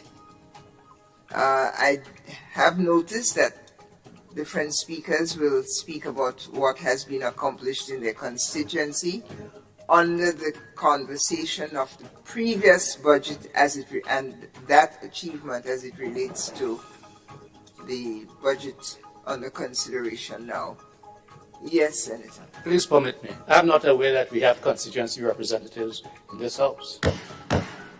I'll be guided by you, but I'm not aware. You see, I'm trying to ensure that we maintain a certain level of decorum.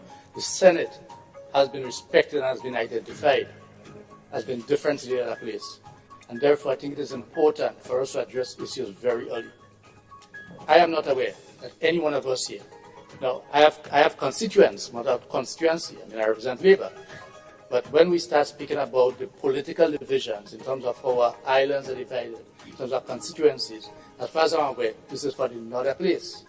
If I use a local colloquial. So I just thought I should, and I'll be guided by you. Thank you. I offer guidance to the minister, the senator, that his report will be made within the context of the rules of the Senate. What I hear, Madam President, coming from her is the diary of a mad black woman. Because it is not easy to live, Madam President, in the shadow of a man for over 20 plus years. You give him your blood, you give him your sweat, you give him your tears, and not even be considered for political leadership. Mr. Senator. Yes, Madam President. Standing orders of the Senate. Rules of debate. Chapter 33. And chapter 36, I draw to your attention. 33 reminds us of time and manner of speaking. And chapter 36 reminds us of contents of speech. Please be guided. Continue. Madam President, can you explain a little bit, please, as it relates to the content that was mentioned? The reference to the mad black woman, I suspect it's the title of a book I have not seen, heard or have quoted to me. And if it is, that's one use. And if it's not, I'm putting chapter 36 on the table. So that's why I leave it for you to decide. No problem, Madam President. Thank you. Madam President. Senate is briefly adjourned. I want to see you and the Leader of Government Business in my office immediately.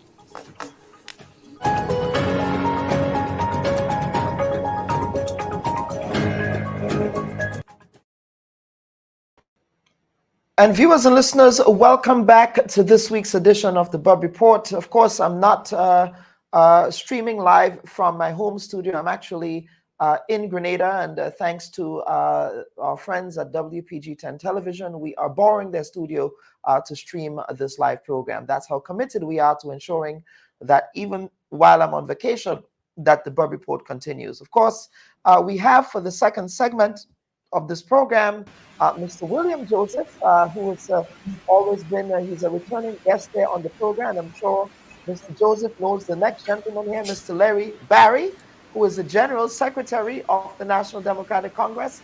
Mr. Barry, I call you Comrade Barry. This is your very first appearance on the Bubb Report. We have been waiting for you to appear on the Bubb Report, so you finally made your way over. Welcome, sir. Thank you. Thank you very much. Yes, indeed, Comrade Callan, we do have historical political lineage from the same political swell. So I think everyone can take a hint from that. And of course, William is my good comrade. Brother Bob, welcome. Thank you for your welcome. Yes, indeed, it is my first appearance, and I thought you would have been extending champagne and flowers. And you know, you have to give first timers. Where is the welcome? Where is the welcome for the first timers? Well, I suspect we can do that when I see you at the Dimashq finals. I know you're a Calypso lover. Yes, a good place. So perhaps place. we can knock the drink there, sir. Yes. That's an excellent place to extend the welcome. I look forward to that at Dimashq, yes. And of course, our returning guest, William, welcome back to the Bubb Report, sir. Well, good morning, and thank you very much. And Larry, well, I haven't seen you since 2022, but it's good to see you. I noticed you didn't punk me among the lineage.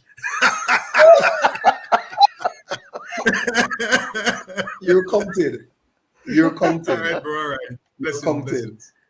Thank you. All right, gentlemen, welcome to this week's program. Of course, this was, I would say, we say in the news business that this was a week from the news gods. So much occurred this week. We've had, of course, the passing of icon Lew Smith. Of course, Lyndon Victor brought home Olympic bronze for Grenada. It might be a bronze, but I feel like it was an Olympic gold. That's how I feel about it.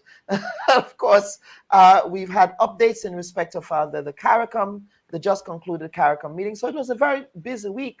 But with respect to all that has been happening, we also had the firing, and of course, the politically correct term that was used was the recalling of former Senator Jonathan La Crette, who was, of course, a major fixture of the last National Democratic Congress campaign. Of course, we just saw the live jacket there and all of that. And of course, he was one that was looked at with great promise. So, Mr. Barry, I'm sure I will start with you. Were you surprised with your political leader's announcement that he lost confidence in a person who touted himself as being competent? No, not surprised. Fully understood. fully understood, not surprised.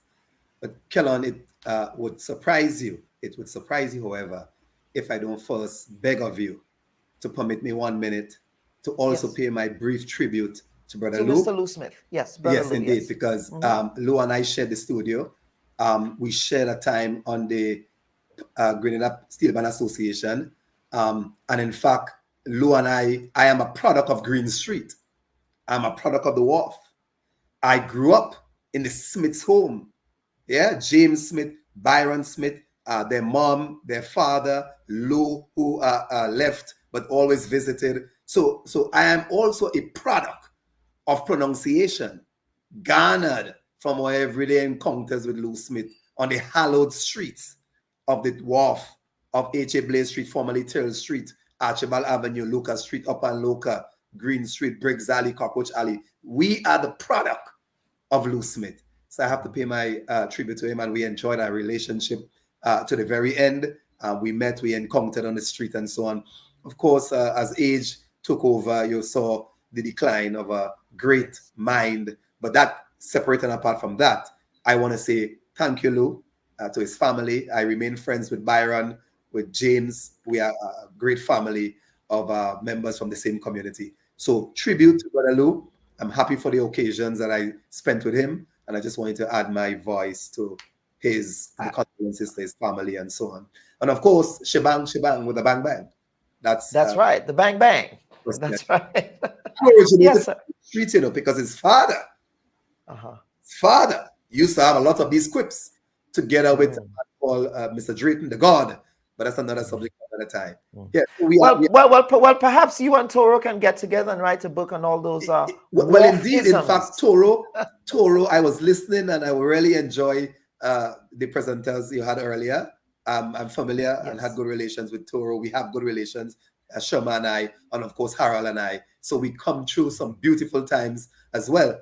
But Toro wrote a great book about the Wharf, White Coals, Black Dust.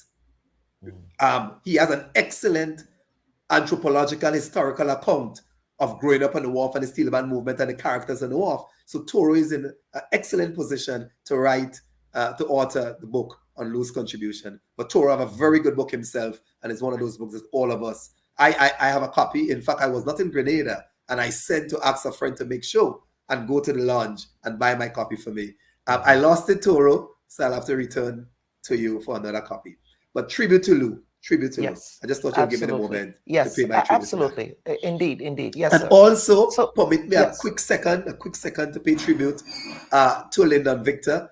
The Honorable Prime Minister alerted us. He had a good conversation with Lyndon Victor before the Paris Olympics. And he told us yesterday that he had a conversation with Lyndon yesterday. So he called him after the performance. They had a really good chat, the Prime Minister and Lyndon yesterday. And in fact, the Prime Minister has alerted us, and he did so in a press conference, actually. He did so in a press conference, but he alerted us again that he committed to invest $500,000, the government, the state, the taxpayers of this country. He, on behalf of the taxpayers of this country, had committed to Lyndon and others that we will commit the $500,000 to the team's participation in Paris. We have honored that commitment. $500,000 was expended to make sure our athletes are well provided for in Paris. And as he said to me yesterday, the results of our investment has already paid off. So again, on behalf of the Honorable Prime Minister and the National Democratic Congress, we celebrate. We have a lovely, from our PRO team, we have a lovely thank you tribute that have already been posted for Lyndon. And I agree with you, Kellon. That bronze is our goal. We are a country of significant firsts, historical firsts. I was really happy and enlightened to hear Sherma talking about Wibs started in Tantine. We are a country of such great and monumental firsts because we are the first 400-meter Olympian with three consecutive medals in the Olympics. No man on Earth, on the moon, or on Mars have achieved what the Grenadian Kirani James have achieved in the 400-meter at the Olympics. But we also have, for the first time, a Caribbean athlete medaling in the decathlon. And in fact, it probably is one of our few medals ever in the Olympics in field events. So we hail Sister Tia Lafond of Dominica for her historic goal Dominica's first medal. We hail and pay tribute from the National Democratic Congress and from all of us in Grenada. We pay tribute to Tia Lafond for a historic triple jump goal for Dominica and for the Caribbean and for the OECS. And we also pay tribute for the historic Julian, a historic first for the OECS in the 100 meter. So we not only Grenada is a country of historical first, of course, we are the Caribbean's historic location. And of course, you know, correct. We have so OECS, our first country to see 50. So our first country to see 50 is also Grenada. Yes, yes, Mr. Barry. So let us get back. Let us get back now. Let us get back to the ground. So, let us get back I'm not to surprised. the team. I understand the revocation of Brother La Crette's appointment. And look, the Prime Minister was clear. We are of the same accord. We are of one accord. The cabinet is united with the decision. The elected officers of the party were united behind the decision. And of course, the most important organ of the party, the National Executive Council. Just permit me quickly. The National Executive Council comprises three critical structural parts of the party. Three critical structural parts of the party come together to make up the National Executive Council. And it's important for our viewers to hear this. It is all our caretakers, senators, MPs. That's the first grouping. Not necessarily in rank order. It's a three groupings. Secondly, all the elected chairpersons of all our organs. So the overseas chapters, the 15 constituencies, the women's arm and the youth arm, the chairpersons are represented on the National Executive Council. There's a second group. And the third group is where people like me come in. The persons elected at the National Convention. We just had our 36th annual convention was last March. We had to reschedule now. We had a series of activities coming up to culminate with our convention in October. We're going to put them aside because, delay them because of Beryl. But those three bodies make up the National Executive Council of the party. So that's the entire organizational structure culminating in the National Executive Council, and it is responsible for the day-to-day running of the party. Critical decisions are taken there. And the National Executive Council is in one accord, united in the decision of this revocation. The main aspects of which the Prime Minister have already alluded to. A loss of trust and confidence has to do with ministerial responsibility. It has nothing to do with relationships. The relationship is strong. In fact, the Prime Minister very, very fond of Jonathan La Crette. And so you call his middle name just now as Gathan. We know him as Jonathan La Crette. We're fond of him, we love him, and we hope we'll continue to be in his embrace and he in ours at the party level. Well, let me bring in William here. I'm sure, William, you perhaps have a different take on this week's events. Yeah, thank you. And let me also join in expressing my condolences to Lew's family. I didn't work with him. I didn't grow up with him, but I knew of him, and I remembered him making us Grenadians very proud when he was added to the staff at Radio Antilles. We're very, very proud of him, and he made us proud on the regional stage. More lately, I encountered him and embraced him, when I saw aspects of that's all, surrounding his circumstances. So may his soul rest in peace. So to the principal issue before us, we ought to start with the political significance of this development. I listened to my brother, the General Secretary of the NDC. The wagons have circled insofar as he's concerned, insofar as the party is concerned. But I know that he was not able to take us to the principal theater of this. We are talking politics, and therefore, after you get out of the party circles, you have to reckon with the implications at the level of the public. At the level of the public. That is really where it matters most. So what do we have on our hand? the firing is political action taken against a political or a public figure. It's happening in the public domain, and so there's going to be some public reaction. I think that is fair to say. So I hopefully in the course of the discussions we'll explore this thing some more. It is final. There's no question of infringement of Jonathan's rights. He has no right of appeal. He has no legal recourse. The thing is final. All right. Because at the end of the day, Mr. Joseph, they all serve at the pleasure of the Prime Minister. Oh yeah, you serve at the pleasure of the Prime Minister. Absolutely so. And I was a little taken aback to hear something from Comrade Barry that I didn't hear from the Prime Minister, which is that it had to do with ministerial responsibilities. That's a different kettle of fish altogether.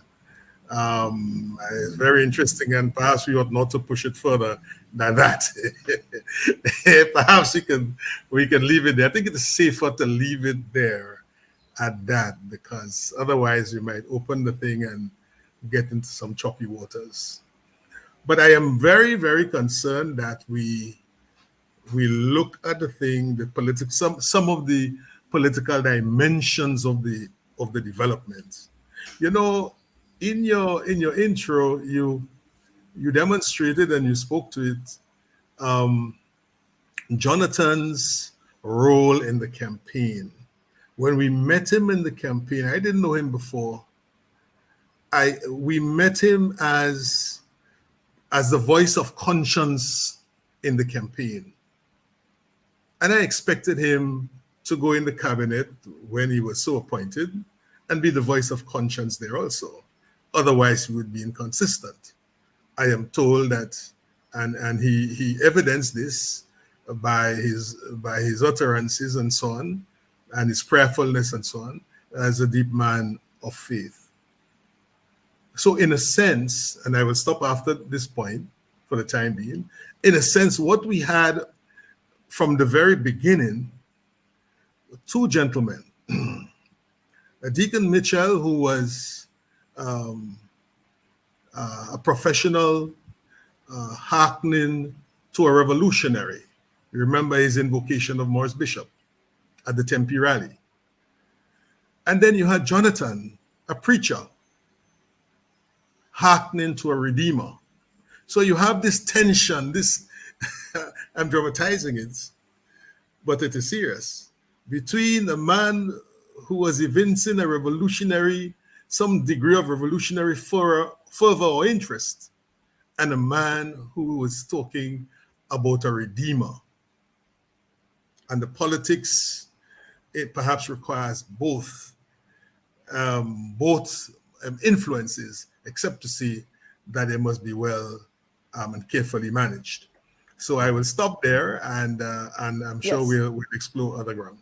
Yes, absolutely. Mr. Barry, I want to get back to the Prime Minister's press conference. Now, the Prime Minister articulated that he lost trust, operative word trust, and confidence in Mr. La Crette, as in former Senator La Crette, as a Minister of Sport. Of course, that is against the backdrop of his recent cabinet reassignment from the Ministry of Health to the Ministry of Sport. Now, the Prime Minister articulated that he was not going to go into the quote-unquote nitty-gritty of the situation. Is your party okay? A party that speaks to transparency and accountability in public life, with the Prime Minister going as far as to say that he lost trust, but without giving the Grenadian people an account of the prevailing circumstances and factors that led to that loss of trust? Of course, Prime Minister Mitchell's predecessor, former Prime Minister Tillman Thomas in the NDC, when he was Prime Minister, he explained why, for example, ministers like former Minister Church was fired from his cabinet. Ministers like former Minister Hood was fired from his cabinet. He gave an account to the national community in respect of those firings.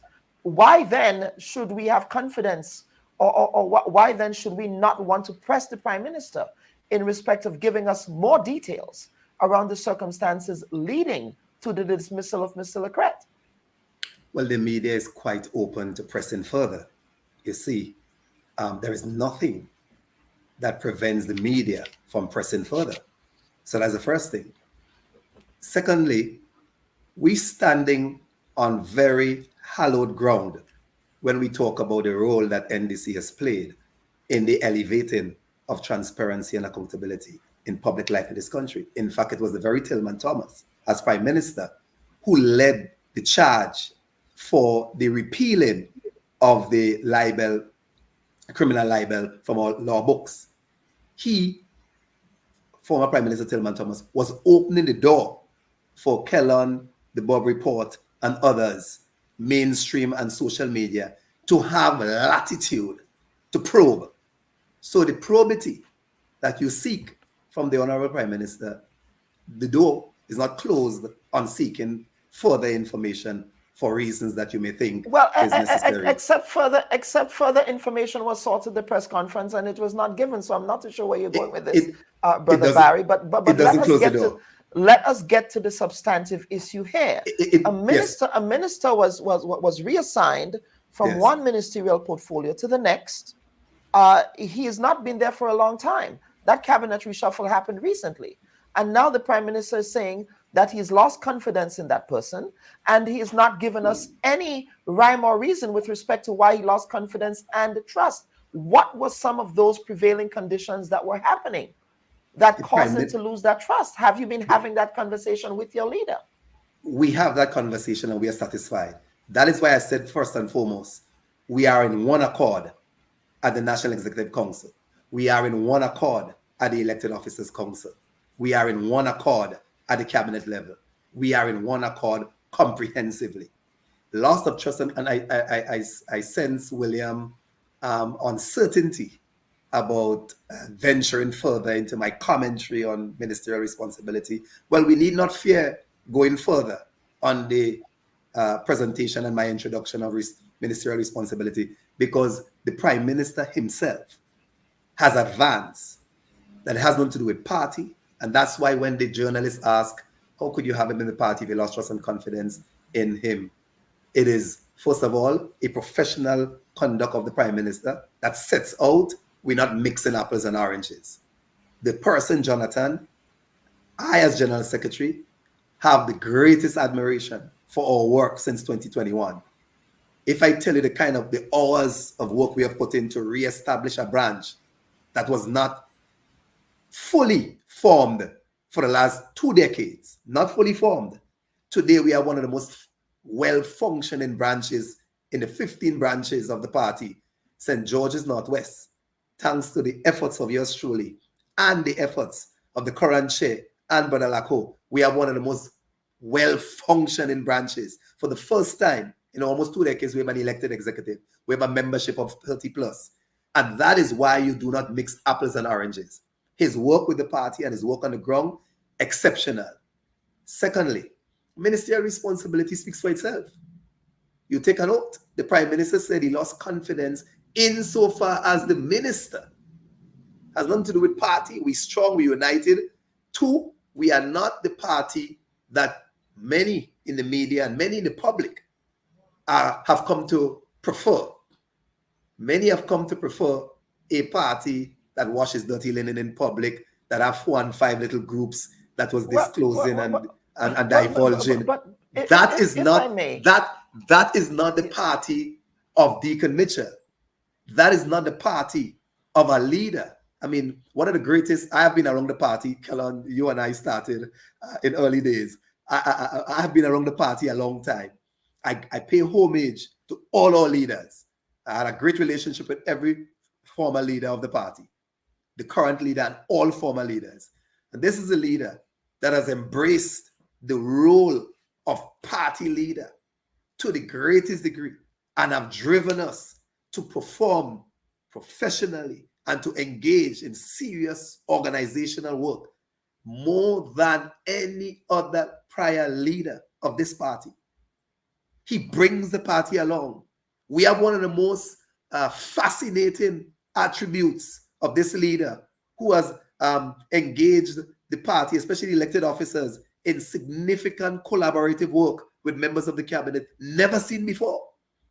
Never seen before. And therefore, when I say we are in one accord, we are in one accord with the decision on the basis of ministerial responsibility, Brother Willie, on the basis of ministerial responsibility only. Nothing more. Well, let me bring in William. Go ahead, William, please. Yeah, I mean, I am hearing my brother to say that when the reference to ministerial responsibility really means in relation to holding a cabinet position, a ministerial appointment. If that is what he means, then I understand. I took him to be saying something very different initially.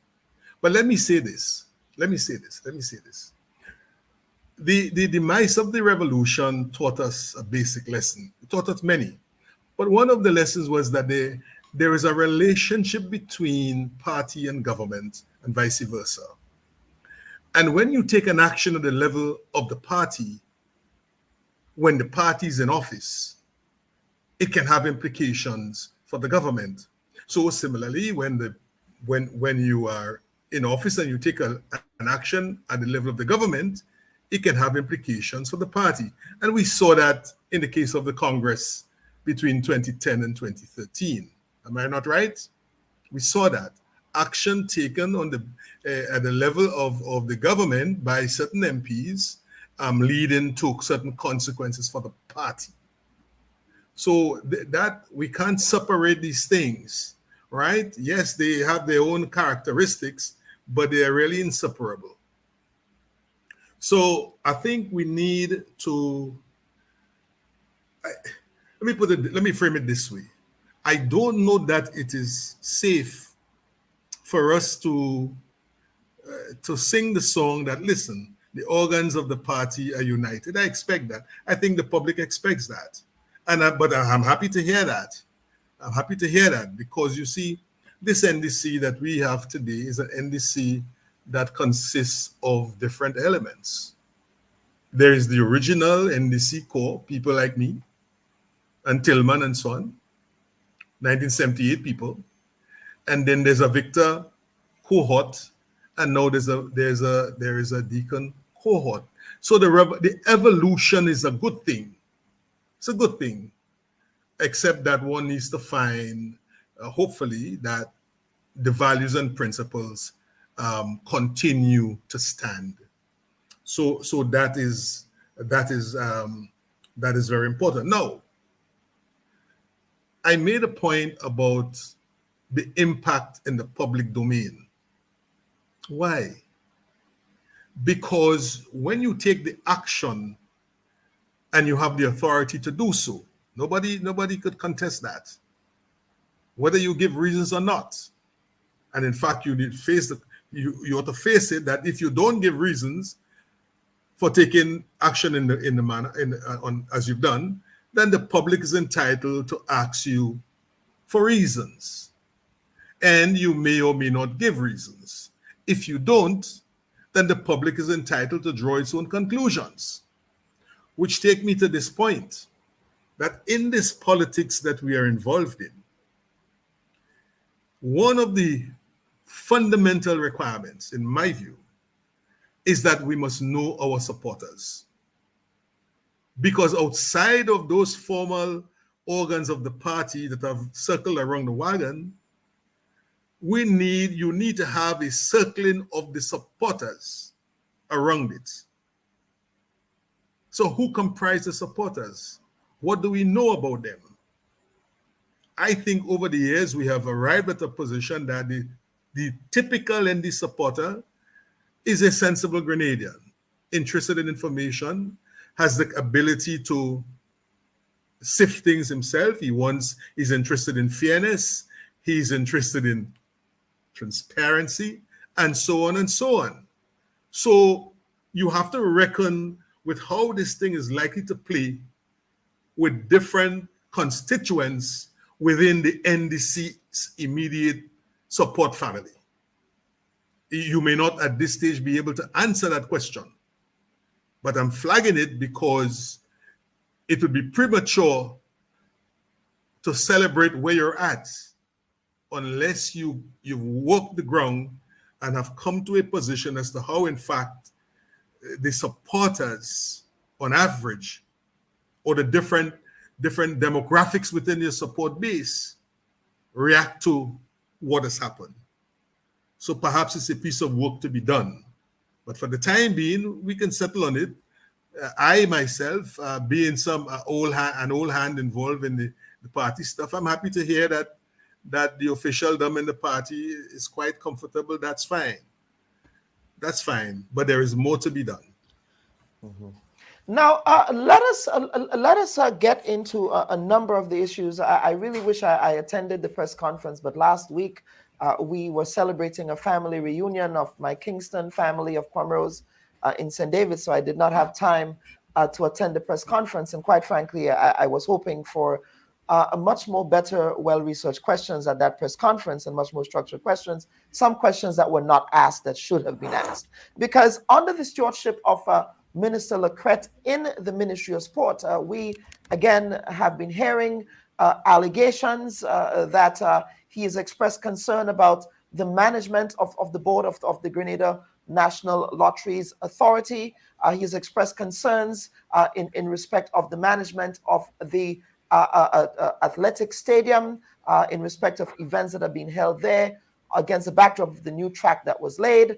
And of course, we've been hearing all of those, and none of those came out in that press conference. And I'm hoping that perhaps, of course, the Prime Minister always makes himself available to the Bubb Report for interviews. So perhaps I can ask him when he comes here. But Mr. Barry, is that something that you've been hearing as well? And is that a concern that came up in the NDC circles in respect of perhaps tensions with respect to different approaches to the management of La Crette's ministry in the Ministry of Sport and the Prime Minister? Yes. You see, there we go, Willie. That's my initial intent. My initial intent was to speak to ministerial responsibility insofar as the conduct and governance of one's ministerial duty. Yeah. Kellon, there are two things that are important in the question commentary you just made.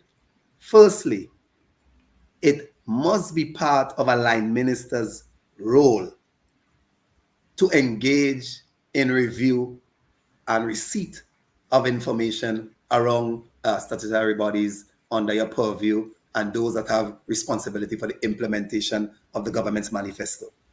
When you are carrying out ministerial responsibility, you're doing so at 3 levels, or at least there are 3 delivery elements that a minister has responsibility for ensuring happens. 3.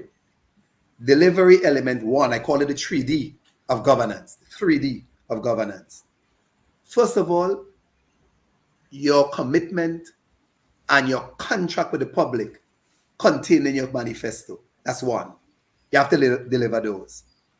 2, you have to deliver the projects and programs inherited that you are pursuing or continuing with.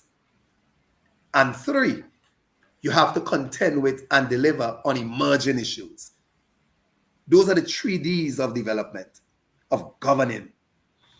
So for example, you didn't anticipate a burial, you have a burial. You have to respond.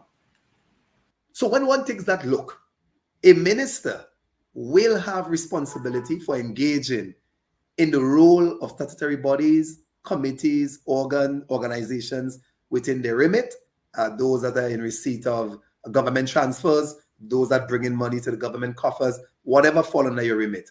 And when you have performance-related information, you have performance-related intelligence of bodies under your responsibility as a minister, of course, you will engage with that information.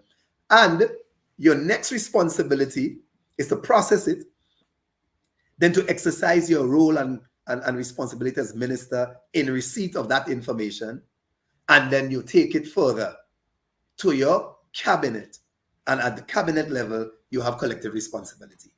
So in all of this, you would have commentaries, some of which easily dismissible, because they're always the other side of what comes before a minister. What comes before a minister sometimes is hearsay, is emotion, as well as documented evidence or facts, as the case may be. You process all of that, and you exercise your responsibility insofar as what you are provided with, what you are in receipt of, and what you've discovered and engaged in on your own. So if you take all of that together, and you take the three critical development delivery nexus that I've shared earlier, when the Prime Minister takes the totality of that as well, he must come to a conclusion that he's satisfied, and we're pushing on. If he's not satisfied, there's some engagement about aspects that we would want to see a different approach to. And ultimately, if you feel that aspects that you wanted a different approach to have not materialized, then you act in the interest of the country. And the Prime Minister put it so beautifully. He put it so frankly, and he put it so honestly and sincerely, that he was protecting the interests of the country, the government, the party. But okay. But let me just add quickly, Kalan. Let me bring. Let me just add quickly. Yes. Let me add quickly.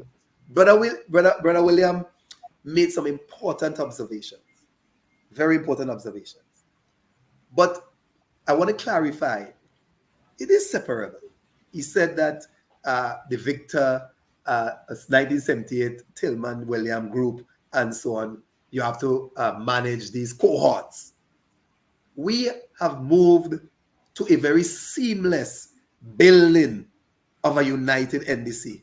This is a major effort of work by this political leader, so that while we pay attention to how the demographics of the party support base will respond, I can tell you, Brother Willie, me having gone across the country in a couple of days that I've had to, as part of my work as General Secretary, from branch meetings to other kinds of engagements, there are two critical things that have come out so far. One, our supporters of all, those whose shoulders we're standing on, the 1978 people like yourself, those who formed the NDC in 87, that grouping, the greatest concern for the decision of ministerial changes or termination or revocation, the greatest concern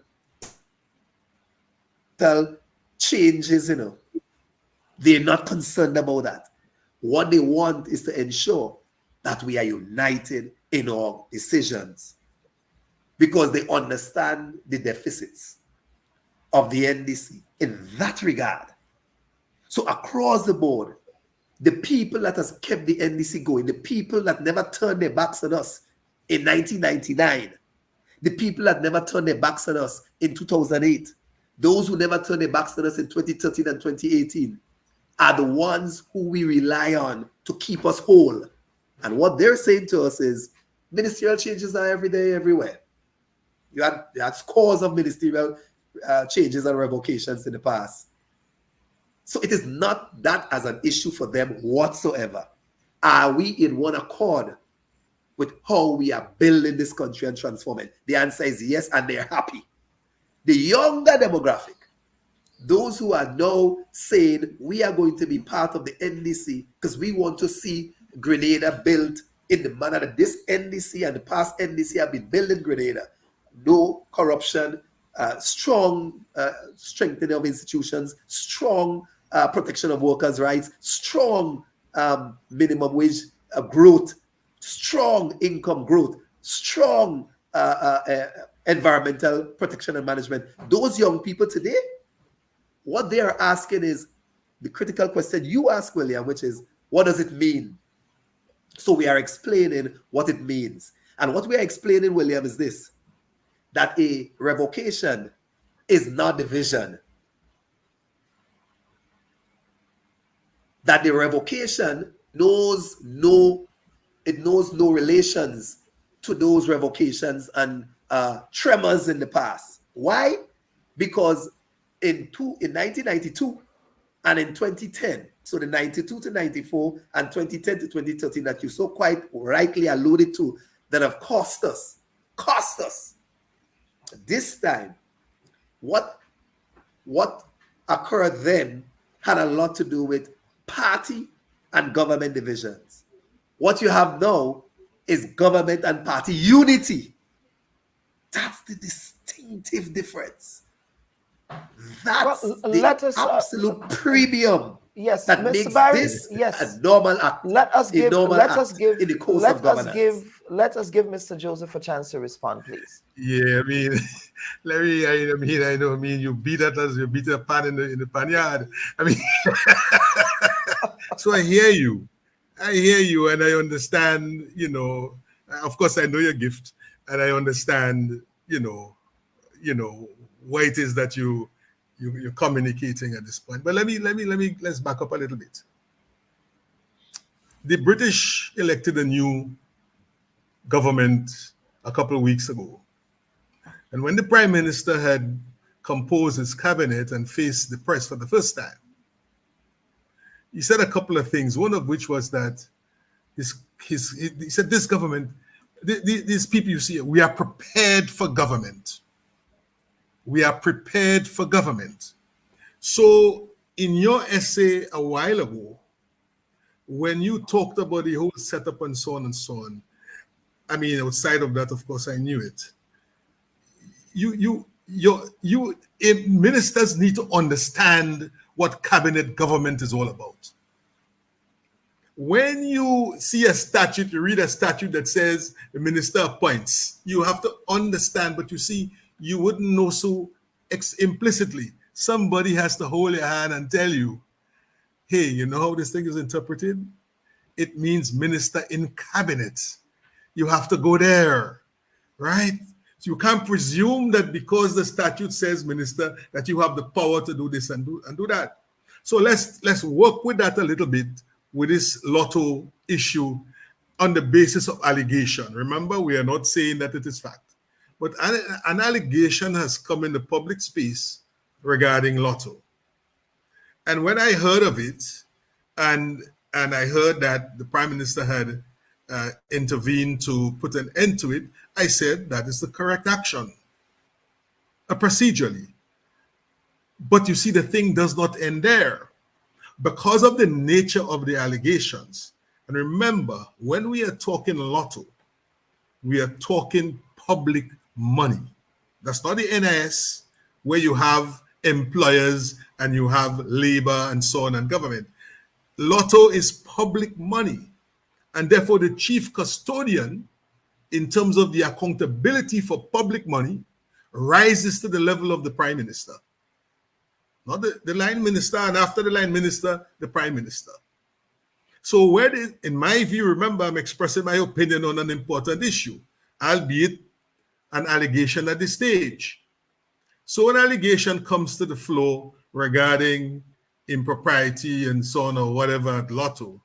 It seems to me that after you stop the thing on procedural grounds from taking effect, and I support that, you then have to put in train a course of action designed to cause a proper investigation to be done and a report submitted back to the cabinet in quick time because of the nature of what is involved. Now, I first heard of this thing months ago, and I was shocked to hear that it was still alive and unresolved, unsettled up to the present time. So it puts a little thing there, not a little thing, a significant thing regarding what is happening. You see, because unless you go the next step, somebody is going to say, well, why are you not dealing with this? Why are you not dealing with this? And it is a legitimate and fair question to put. And remember, we are still talking allegation. An allegation is disproved only on the basis of an investigation that produces fair and sound facts that an authority can then consider and make a decision on. Mm-hmm. So we are not out of the woods on this thing. We're talking about the lotto situation.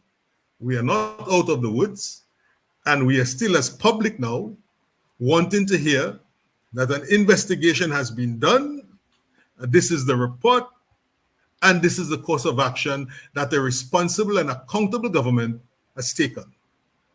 And there are some reputational issues surrounding the thing that we don't need to get into. We don't need to get into them. But to the extent that they exist and people are aware of them, all the more reason why an independent investigation ought to take place, so that we satisfy the public, and then we can beat our chests in the public space and say we have done what is right. And we have done it in good time and with a sense of public accountability. So, Mr. Barry, I'll give you the chance to respond specific to the substantive issue of allegations of disagreement with former Senator La Crette and the Prime Minister in the handling of allegations of malfeasance and conflicts of interest at the Grenada National Lotteries Authority involving members of the board. I want you to speak to that specific issue that Mr. Joseph raised. The Prime Minister already addressed that there was no disagreement. I mean, you said you're sorry you were not at the... No, we were speaking of the lotto issue in particular here. Yeah, but you preface your question by saying that they had a disagreement on that. Yes. Well, I'm saying that you did express regret for not being at the press conference. Yes. You did yes, express... but kindly rebut. No. But let me just complete the answer. Let me complete the answer. You did express that you would have loved to see more of those probing questions from your colleagues. And that's why I said earlier, but the door is not closed. And of course, the Prime Minister is very receptive to you. So, but the Prime Minister did address, and maybe you missed it, he did address that where the allegations are that there was a shouting match or great disagreement on matters associated with whether it's lotto or stadium or other activities touching and concerning the ministerial role or the minister's role, that there was no disagreement. Is the exercise of the minister's role that he has lost trust and confidence in? No. When we speak to the question of the allegations of malfeasance at Lotto, William addressed procedurally the expectation and outcome. Well, that is the expectation and outcome we all have practiced in the NDC. The National Democratic Congress, its 37-year history and its 3 occasions in government to date, we have presided over addressing malfeasance. Every time it was raised, it was addressed. This is no exception. Now it rises to the Prime Minister, and the Prime Minister will address the procedural approach to addressing any allegations there too. And I think William had presided quite nicely as a former Permanent Secretary and Chief of Staff in the public service. I think he has addressed it quite nicely in the way procedurally those things are addressed. So Kellon, there is nothing more to add than what William has already indicated. What I want to elaborate on, though, is this. Let the leadership take responsibility for the governance that the people entrusted them to take responsibility for. And in so doing, let us engage in the level of probity that we're engaging in today, and let us push for outcomes that are necessary in the public interest. Because the Prime Minister is the first to say, let me put my hands up. I am taking decisions first and foremost in the public interest. Yeah? So this matter is going to be addressed, and the Prime Minister is seized upon the commentary around it, and he's going to address whatever comes out of the allegations. It is already at his door. But more importantly, we have 2 other elements to address. 2 other elements. Firstly, we know that there is a political side to our politics in Grenada, an adversarial political side to it. And some of what has been making wrongs in the public domain is a historical pattern from our political opponents that is not surprising and should not be, I urge, be familiar with what to expect, and don't let it cause you to be unduly worried at all. So there's that side to it. And there's a side to it that William, I want to give him credit for, that he mentioned earlier. There's a second side to it. So timing is important. I accept that. Because we all know if you leave a void, something else will fill it. Yeah? So we are aware of that. We acknowledge that. If you leave a void, something else will fill that void. So we know we have a responsibility to fill the void so that something else don't fill it as it appears now that is being filled with other things that are not necessarily truthful, not necessarily factual. And when you pile innuendo upon innuendo and conjecture upon conjecture, then we all accept what we would expect or what could be expected. William, quickly, because yes. we have to close the program, but certainly this has been. Yes. I thank you again, and Larry, that's fine. So the government is doing its business in an environment that is characterized by an unprecedented level of scrutiny. Some of that scrutiny is on the part of the opposition. Some of it is on the part of NDC supporters themselves, who are so seized with goodwill towards their party that they are looking and they're interested in the party and the government in this instance, doing well. So they're on the lookout themselves. And because they are who they are, if they believe or they see or they are judged that some things are not adding up, some folks might express it. So we need to separate the thing. There is some mischief. In other words, there is a case where there is malice, political malice involved.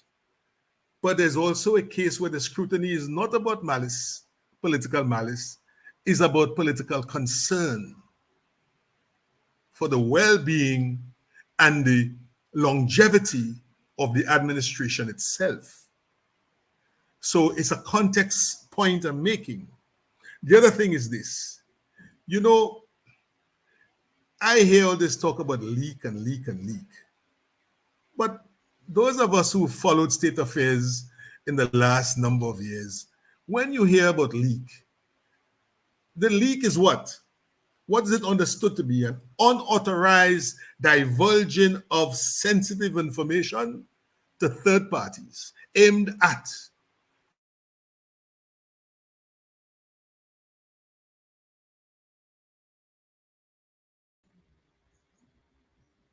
negative and malicious motive accompanying the spillage of information to other people. Up to this point, what I'm hearing does not reach that level. What I'm hearing, somebody tells somebody, boy, this transpire. That's not leakage. People talk about these things all the time.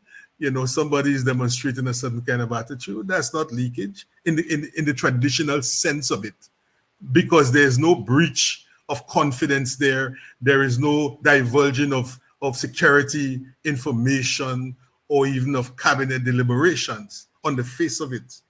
Remember, but I concede, and the public needs to put this into its consideration, that the Prime Minister of Grenada, whoever he or she might be from time to time, is going to have access to intelligence reports that you and I as John Public don't have. And when the intelligence is pointing in a certain direction, the Prime Minister has a duty to act. And it is prudent very often that he must not divulge to the public the straight and clear details of what is involved. Because you see, the slippery slope thing, the muddy water thing could then be triggered. But we must bear in mind, in the same way that the Prime Minister has the right, he doesn't consult any one of us to appoint a fella to a particular ministry. He goes it because he has a constitutional authority to do it. And similarly, if he decides to bring it to an end, it is the same power he's exercising. The politics has its rules. Those who are engaging in it at the level of of government and so on, they live and die by those rules. But having said all of that, because the cabinet and the government doesn't exist for its own, it exists in a wider context also that we call the public domain. And the sensitivity, the attentiveness that ought to be paid to the relationship between, the connection between actions taken at the government level, even though they are proper and correct, how they play in the public domain that might have implications not for government as such, but for the party on the next time around. So the last point I make on that is to say, listen, don't take this thing for granted because you don't want slippage in your support. And if people are doubtful, they ain't happy with things and so on, what can you have? Two things, at least. You can have a switch of support because a lot of folks now, especially the young people, don't relate to you on the basis of loyalty. They do it on the basis of association, comfort, and judgment. Or even ideology. Yeah. That's absolutely that. Absolutely that. Not that at all. You see, so it's very, very, very important that you bear those things in mind and do not tell yourself, but watch, at this level we have it covered, and don't pay attention to how it might play. So they might switch, or the worst still, and this is the worst of them, what I call the self-suppression of the vote. In other words, people who sit back and they say, boy, you do this and you do that, you're on your own. I ain't going and vote. And that's what you have to worry about, because that is a feature, a predictable feature of political conduct at the level of citizens in the country that every political party must pay regard to. So there you have it. Absolutely. And of course, Mr. Barry, I will go over to you for some closing comments. We went over time, but given the nature of today's program, I'm sure that my producer will give me some grace there. But Mr. Barry, over to you for some closing comments on this issue. And of course, perhaps you'd want to piggyback on the timely advice that Mr. Joseph is providing, given Mr. Joseph's history in the National Democratic Congress and what he has seen in the past, of course. And I suspect what he's saying here, that he does not want past to be prologue, Mr. Barry. Accepted. Kellon, William and I, we shared very tense moments in the same room, presiding over internal matters of this party at some crucial times in our history. So I respect his mind, and I have very high regard for his judgment. Yeah, I bought his books, and I enjoy our fellowship. I pay a lot of respect to his articulations. William and I were in the same room when we had some very tense moments in our party's political history. In fact, I was the youngest in the room many a time. So I had to, I learned from the likes of William and Aaron. We had some moments, Kellon. And I was there. Many occasions I was there. So, William, we are cognizant of that. We don't want slippage. And we thank the supporters who express concern. One of the greatest tributes to the NDC survival, for example, surviving 3 15-0 political electoral outcomes. One of the greatest tribute and triumph of our survival to this day is those NDC supporters who never dull or silence their voices of concern. Of the 30+ calls I have answered so far, I have hundreds of messages. I can't get to them, but I've answered all the calls. I know I wanted 2 people to call back, and forgive me if you're hearing me. Forgive me. I will try and get back to you. It is the persons with their concern who we credit for the survival of the NDC with such adverse political outcomes. Look around the Caribbean. How many political parties could boast that after 15-0 in 99, you had an 8-7 4 years later? How much can boast? You had a 15-0 in 2013. And in 2018, the support in terms of the total number of votes received increased over that of 2013. In other words, our vote share, despite 15-0 in 2013, our vote share grew. It grew in 2018. So even if what people want from the NDC is two main things: unity and the historical principles and values of good governance, of transparency, accountability. And they understand that NDC's developmental ethos or developmental ethic is public good. So when Tillman Thomas fought to return the lands on which Radisson sits, the 20 acres on Grandad's that was given away, and Tillman Thomas as Prime Minister fought to return it to the school children of this country and for their heritage and for their survival and future, the Honorable Deacon Mitchell has continued that ethos. He has succeeded in returning those lands to the public. And we are putting legislation in place to protect from ever going on a sale of any of our seashores in the future of this country. That's protecting, that's what people want from NDC. The universal approach to development is our approach. So we say free school books. We do not do targeting. Let us not... Your mic is off. Yes, this should not be a recitation of the policy issues. Let us speak to the specific issue here. We are happy. We are happy for our supporters who always keep us in line. We cherish them. They are our biggest asset. They are our diamond in the rough. So, William, we pay respect and homage to them. Of course, you have times when we're going to have fallouts, but it's mature fallouts. We're not going to the egotistical, immature fallouts that has caused these chasms in the past. We're ending that. And we have the body politics of a leader in Honorable Deacon Mitchell. The body politics is the greatest asset he has brought to the NDC.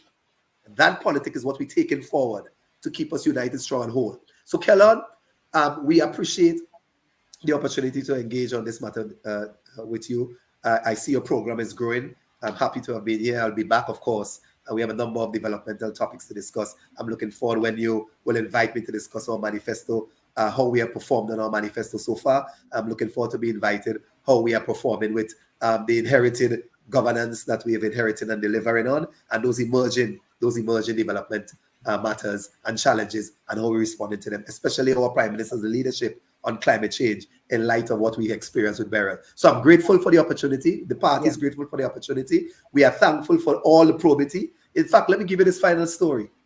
There was a member of the party recently who was lamenting and complaining that we've been given a hard time and we're getting all the harsh questioning, and a whole set of social media personalities are encircling us, and the attacks are unrelenting and so on. What do you think the Prime Minister response to that colleague was? The Prime Minister, in his calm, very thoughtful manner, he said, "But comrade, who you want them to be probing? Who you want them to be asking the questions of? We're in office?" And it's very characteristic of him to say calmly, "But we're in office." His expectation, Willie and Kellon, the Prime Minister's expectation, is that we have to rise to the occasion of even greater probity. And that's a hallmark of the NDC, and he has imbibed that hallmark, and he's carrying it out so eloquently. So we're grateful for what he has brought to the table. Yes, and we're looking forward to continuing in that vein. Yes, and you make that point. So perhaps you should speak to some of your supporters. Perhaps the Prime Minister should speak to some of the supporters when they get exercised, when people like myself ask him the tough questions. He certainly, I know this to be true, he certainly has no issues probity. None whatsoever. In fact, he looks forward to that. He looks forward to the does. probity. And I know this to be true, but I'm saying that perhaps you should speak to your supporters, especially those vocal supporters out there who personally attack people and who have really coarsened the body politic as well, Mr. Barry. So perhaps give them time. I'm begging for time for supporters. Is needed. Yes, sir. Willie, you know why? Kellon, you should know why. Kellon, you and I was in the Harlem. Let William, Brother Barry, let William get a chance to get a final word in. Yes, please, yes, Brother William. Thank you. Just a quick note. Yes, I was very happy, following the, Larry's long list there, that he implicitly, it seems, understand that the reward at the level of the citizens is not for good works. It is not for good works. The judgment that is passed on governments in this Grenada, I'm going to the culture now, has to do with how people behave in authority, how you use the power, how you treat people. Hey, brother, it's not good works. And if you thought, and that is scriptural, and it's also the Biden reality right now, is not good works. Conduct. So bear it in mind. Yes, that is the key. Conduct. And we judge them, otherwise Keith would never have lost an election. Conduct. You see, if it was good works. So there we are. Conduct, Kellon. Conduct. Absolutely. And on that note, folks, we have to end the program. A quick second again, Kellon, a quick second. Give our supporters time. Because coming from the wilderness as we have, don't expect a transform outlook so quickly. People guard what they have worked hard for. They guard how they have suffered. We have had colleagues and brothers and sisters who have suffered some severe victimization. So people are guarding, and when you guard and you find what you're guarding coming under attack, you're going to be a little more heightened in your response. Give us time. Give us time. And on that note, perhaps you can write a calypso that says, "Give us time." Give us time. That's on the list. It's a pleasure. Thanks for the opportunity. Absolutely.